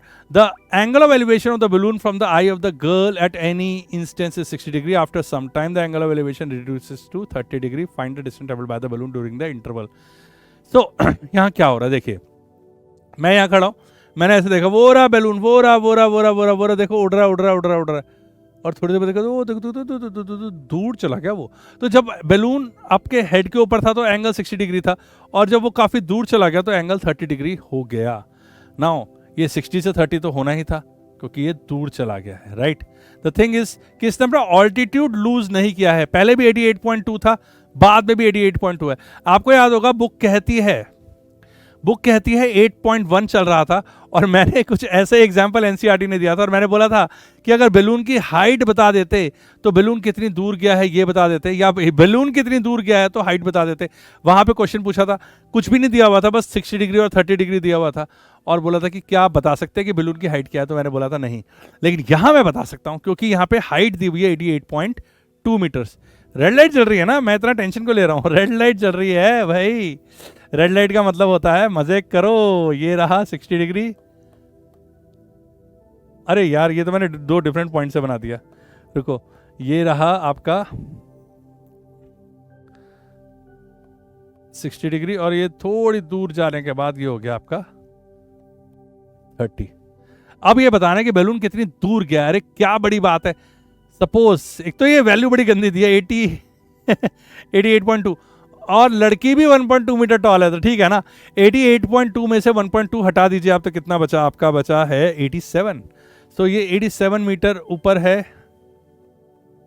अगर मैं लड़की की आई से अगर मैं निकालूं तो 87, तो ये 87 से ये होने वाला है आपका 87√3, और ये तो हो गया 30 डिग्री वाला, और ये भी 87 होगा, तो ये छोटा वाला होगा 87/√3। 87√3 में से 87/√3 माइनस कर देंगे तो ये आ जाएगा क्या बताऊं मैं, इससे ज्यादा कुछ है ही नहीं। और बल्कि मैं तो और स्पीड में अब इसको करना चाहता हूं। 87√3 अगर टोटल हिस्सा है तो ये हिस्सा हुआ 1 और ये हुआ 2, तो ये 2/3 है। ये 2/3 ऑफ 87 है। और अगर मैं 2/3 निकालूं तो 3 2 6 एंड 9 एंड √3, और ये 2 टाइम्स करूं तो ये रहेगा 58√3। इसका आंसर आना चाहिए, इसका आंसर आना चाहिए 58√3।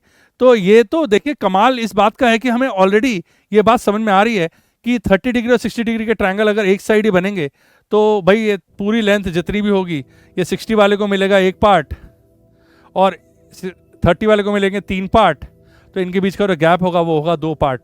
तो ये 2:3 है। अगर ये 87√3 समझ में आ गया है तो 2/3 है ये। ऐसा करने से आपको आंसर्स तो पता चल ही जाते हैं, प्लस आप बहुत ही कॉन्फिडेंट हो जाते हैं क्वेश्चंस में। ये ज्यादा जरूरी है, राइट। रियल लाइफ में कॉन्फिडेंट होना बहुत जरूरी है, सॉल्यूशन तो आते ही रहेंगे।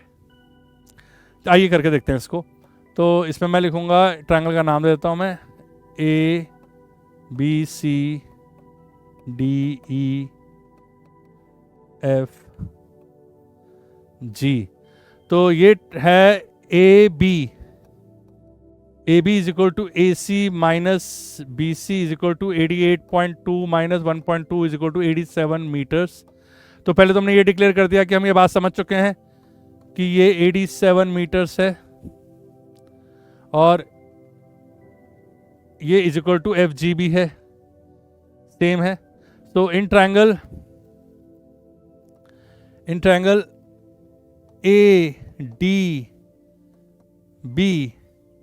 AEB लिख लेते हैं यार, ये बड़ा कंफ्यूजन है। जब भी हाइट वाइट दी होती है ना बच्चों की तो ये बड़ा कंफ्यूजन आता है। AEB now tan 30 is equal to 87 upon EB is equal to 1 upon √3. So what is EB? EB is 87√3. EB is 87√3, जो कि आना ही था 87√3। नाउ अब मैं लिखूंगा in triangle FEG tan 60 is equal to FG upon EG is equal to 87 upon EG is equal to √3. So what is EG? Is 87 upon √3. So मुझे इस EB में से इसको माइनस करना है ताकि मैं बता पाऊं कि ये कितनी दूर भाई साहब चल के गए हैं। सो EB minus EG, EB minus EG is the distance traveled by the hot air balloon, ठीक है। और ये है आपका 87, ये क्या हो जाता है, मैं रूट पहले बना देता हूं। ओके, 87√3 माइनस 87 अपॉन √3 आप देख सकते हैं 87/√3, और ये हमें पता है कि क्या आने वाला है, लेकिन फिर भी हमें सॉल्व तो करना ही है। तो ये हो जाएगा आपका √3। इसको एक काम करते हैं ना, इसको पहले रेस्टाइज कर लेते हैं तो और इजी हो जाएगा। ये हो जाएगा 87√3 minus 87√3/3,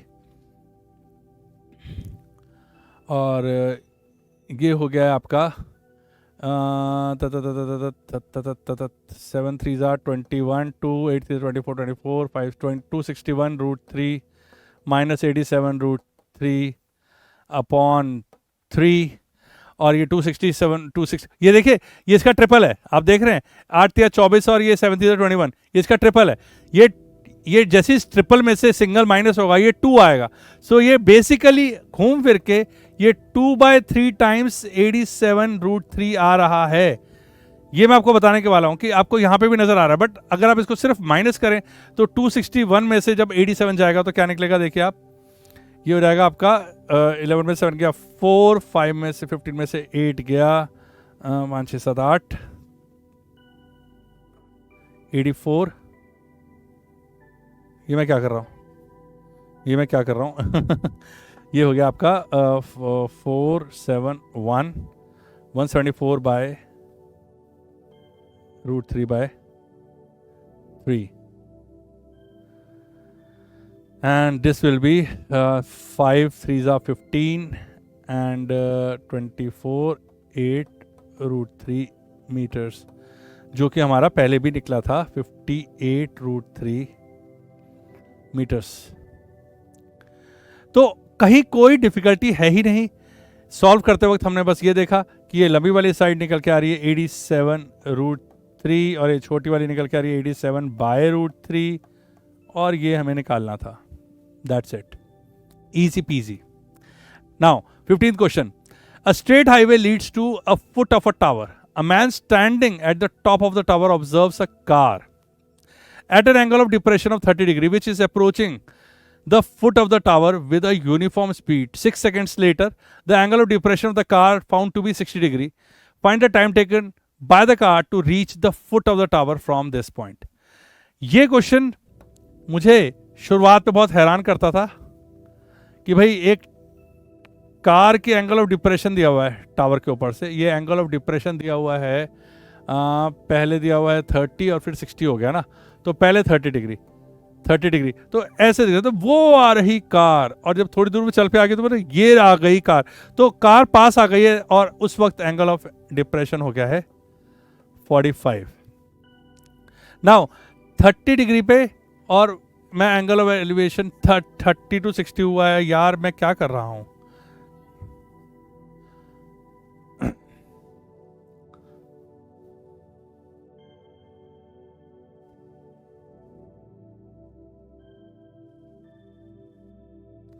Okay. The straight highway leads to a foot of a tower. A man standing at the top of the tower observes a car at an angle of depression of 30 degree which is approaching the foot of the tower with a uniform speed. Uniform speed लिखना बहुत जरूरी है यहाँ पे। एक car uniform speed में आ रही होगी तभी हम कोई क्वेश्चन सॉल्व कर सकते हैं। अगर वो एक्सेलरेट कर रही है या वो स्लो हो रही है या फास्ट हो रही है तो हम उसको सॉल्व नहीं कर पाएंगे। 6 seconds later the angle of depression of the car found to be 60 degree. तो भाई ये हो रहा है, ये रहा टावर और ये रही हॉरिजॉन्टल लाइन जो टावर के टॉप पे खड़ा है। उसने देखा 30 डिग्री पे कार नज़र आ रही है, 30 डिग्री पे कार नज़र आ रही है। थोड़ी देर बाद वो एंगल हो गया 60 डिग्री और ये जो टाइम था वो यहाँ से यहाँ तक था 6 सेकेंड्स। तो ये पता लगाना है कि यहाँ कितनी और देर लगेगी उसको टावर के फुट तक पहुँचने में। नाउ इस क्वेश्चन को सॉल्व करने के लिए आपको दो तरीके से सॉल्व कर सकते हैं आप। एक, आप इसको ऐसे सॉल्व करिए। देखिए मेथड थोड़ा सा गड़बड़ है लेकिन मैं आपको बताता हूं कि क्या गड़बड़। आप बोलेंगे सही तो है सर, क्या दिक्कत है? आपको अच्छे से पता है अगर ये x है तो ये x√3 है ना, 60 पे ये टॉल होता है। और अगर ये x√3 है तो ये इसका √3 टाइम्स है तो ये 3x हो गया। क्लियर? और अगर ये 3x है और ये x है तो ये 2x हो गया। और अगर ये 2x है, 2x को 6 बोलते हो तो x को तो 3 बोलोगे ही, 3 सेकेंड्स। तो आंसर सिंपल है कि 3 सेकंड के बाद वो गाड़ी फुट पे पहुंच जाएगी। बट इसमें एक चैलेंज है। चैलेंज ये है कि ये है आपका x√3 3। ये पता है क्या है? ये आपको लग रहा है कि हाइट ऑफ द बिल्डिंग है, लेकिन जब आपने 2x को 6 से कंपेयर कर ही दिया है तो आपने टाइम को कंपेयर कर दिया है। x टाइम हो गया, इसका मतलब x√3 भी टाइम है। इसका मतलब कार अगर यहां से यहां बिल्डिंग पे चढ़ने लग जाए तो कितना टाइम लगेगा ये दिखा रहा है। ये कहां से प्रैक्टिकल बात हुई, है ना इंटरेस्टिंग। तो जब आप टाइम को इस तरीके से टाइम को भी सॉल्व कर देते हैं सीधा सीधा, भाई प्रपोर्शन तो सेम आ गई, तभी आंसर करेक्ट आ रहा है कि ये अगर यहां पे 6 सेकंड लगा है तो यहां पे 3 सेकंड लगेगा। ये ठीक है, क्यों ठीक है? बिकॉज यूनिफॉर्म स्पीड है। यूनिफॉर्म स्पीड है तो भाई डिस्टेंस का रेशियो अगर डबल आ रहा है तो टाइम भी डबल लगेगा, डिस्टेंस अगर हाफ जाना है तो टाइम भी हाफ लगेगा। आंसर सही आ रहा है, but logically this is wrong. तो हम इसे सॉल्व करेंगे इस 6 सेकंड के बिना, और बाद में आखिरी में कनेक्ट करेंगे कि अगर इतने डिस्टेंस में 6 सेकंड लगता है तो इतने में 3 लगेगा, राइट। तो हम शुरू से अगर x और ये 2x लेके 2x इज इक्वल टू 6 लिख देंगे तो फिर ये x√3 का मतलब बदल जाएगा। फिर ये हो जाएगा time taken by car to climb the tower, which is wrong interpretation of the question, right. तो हम इसको करेंगे डिस्टेंस के तरीके से और बाद में टाइम से कनेक्ट कर देंगे। आइए इसको ग्रीन लाइट पे करके देखते हैं। तो ये रहा आपका टावर और ये रहा एंगल ऑफ डिप्रेशन, तो ये रहा 30 डिग्री और ये रहा 60 डिग्री। हम लेंगे A, B, C और D। ये है 30 डिग्री एलिवेशन। मैं आपको बता चुका हूं कि डिप्रेशन जितना होता है उतना ही एलिवेशन भी होता है, सेम डिफरेंट पॉइंट से। So in triangle A, B, D, 1030 let's say this is, हमने क्या लिया, हमने इसको x ले लिया ना, तो हम इसको ले लेते हैं x। तो इन ट्रायंगल ABC से शुरू करते हैं। In triangle ABC, right. In triangle ABC, AB upon BC is equal to 1060 is equal to कितना हुआ? 1060 क्या होता है? √3 क्या हो गया? AB upon BC. So what is AB? AB is equal to x√3. ठीक है, AB is equal to x√3 metres. So अगर ये x डिस्टेंस है BC, x मीटर्स, तो AB आ गया x√3 metres. Now in triangle ABD अगर मैं देखूं तो भाई सिंपल सी बात है, 1030 is equal to x√3 upon BD is equal to 1 upon √3। So BD is equal to 3x metres, okay. And DC is equal to 3x minus x is equal to 2x metres. तो यहां तक मामला clear है कि ये distance है 2x और ये डिस्टेंस है x और वो डिस्टेंस है x√3 मीटर्स। ये तीनों डिस्टेंस है अभी तक, ठीक है। अब मैं अगर बोलूं कि DC, मैं कलर चेंज कर देता हूं, DC is 2x and car took 6 seconds to travel 2x, then car will take 3 seconds to travel। कितना बचा हुआ डिस्टेंस है? CB x, therefore car will take 3 more seconds to reach the foot of the tower, to reach the foot of the tower।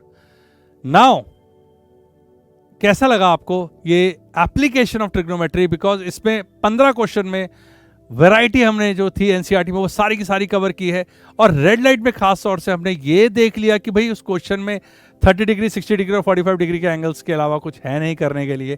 फटाफट सारे question solve हो गए। Live class में जब हम 6:30 to 8 पे मिलेंगे तो इन क्वेश्चंस के अलावा भी बहुत सारे क्वेश्चंस होंगे जो एप्लीकेशन ऑफ ट्रिग्नोमेट्री में है, और बहुत ही जबरदस्त और इंटरेस्टिंग और इंट्रीगिंग क्वेश्चंस है। Don't miss that class. जल्दी से मिलते हैं, तब तक के लिए सी यू।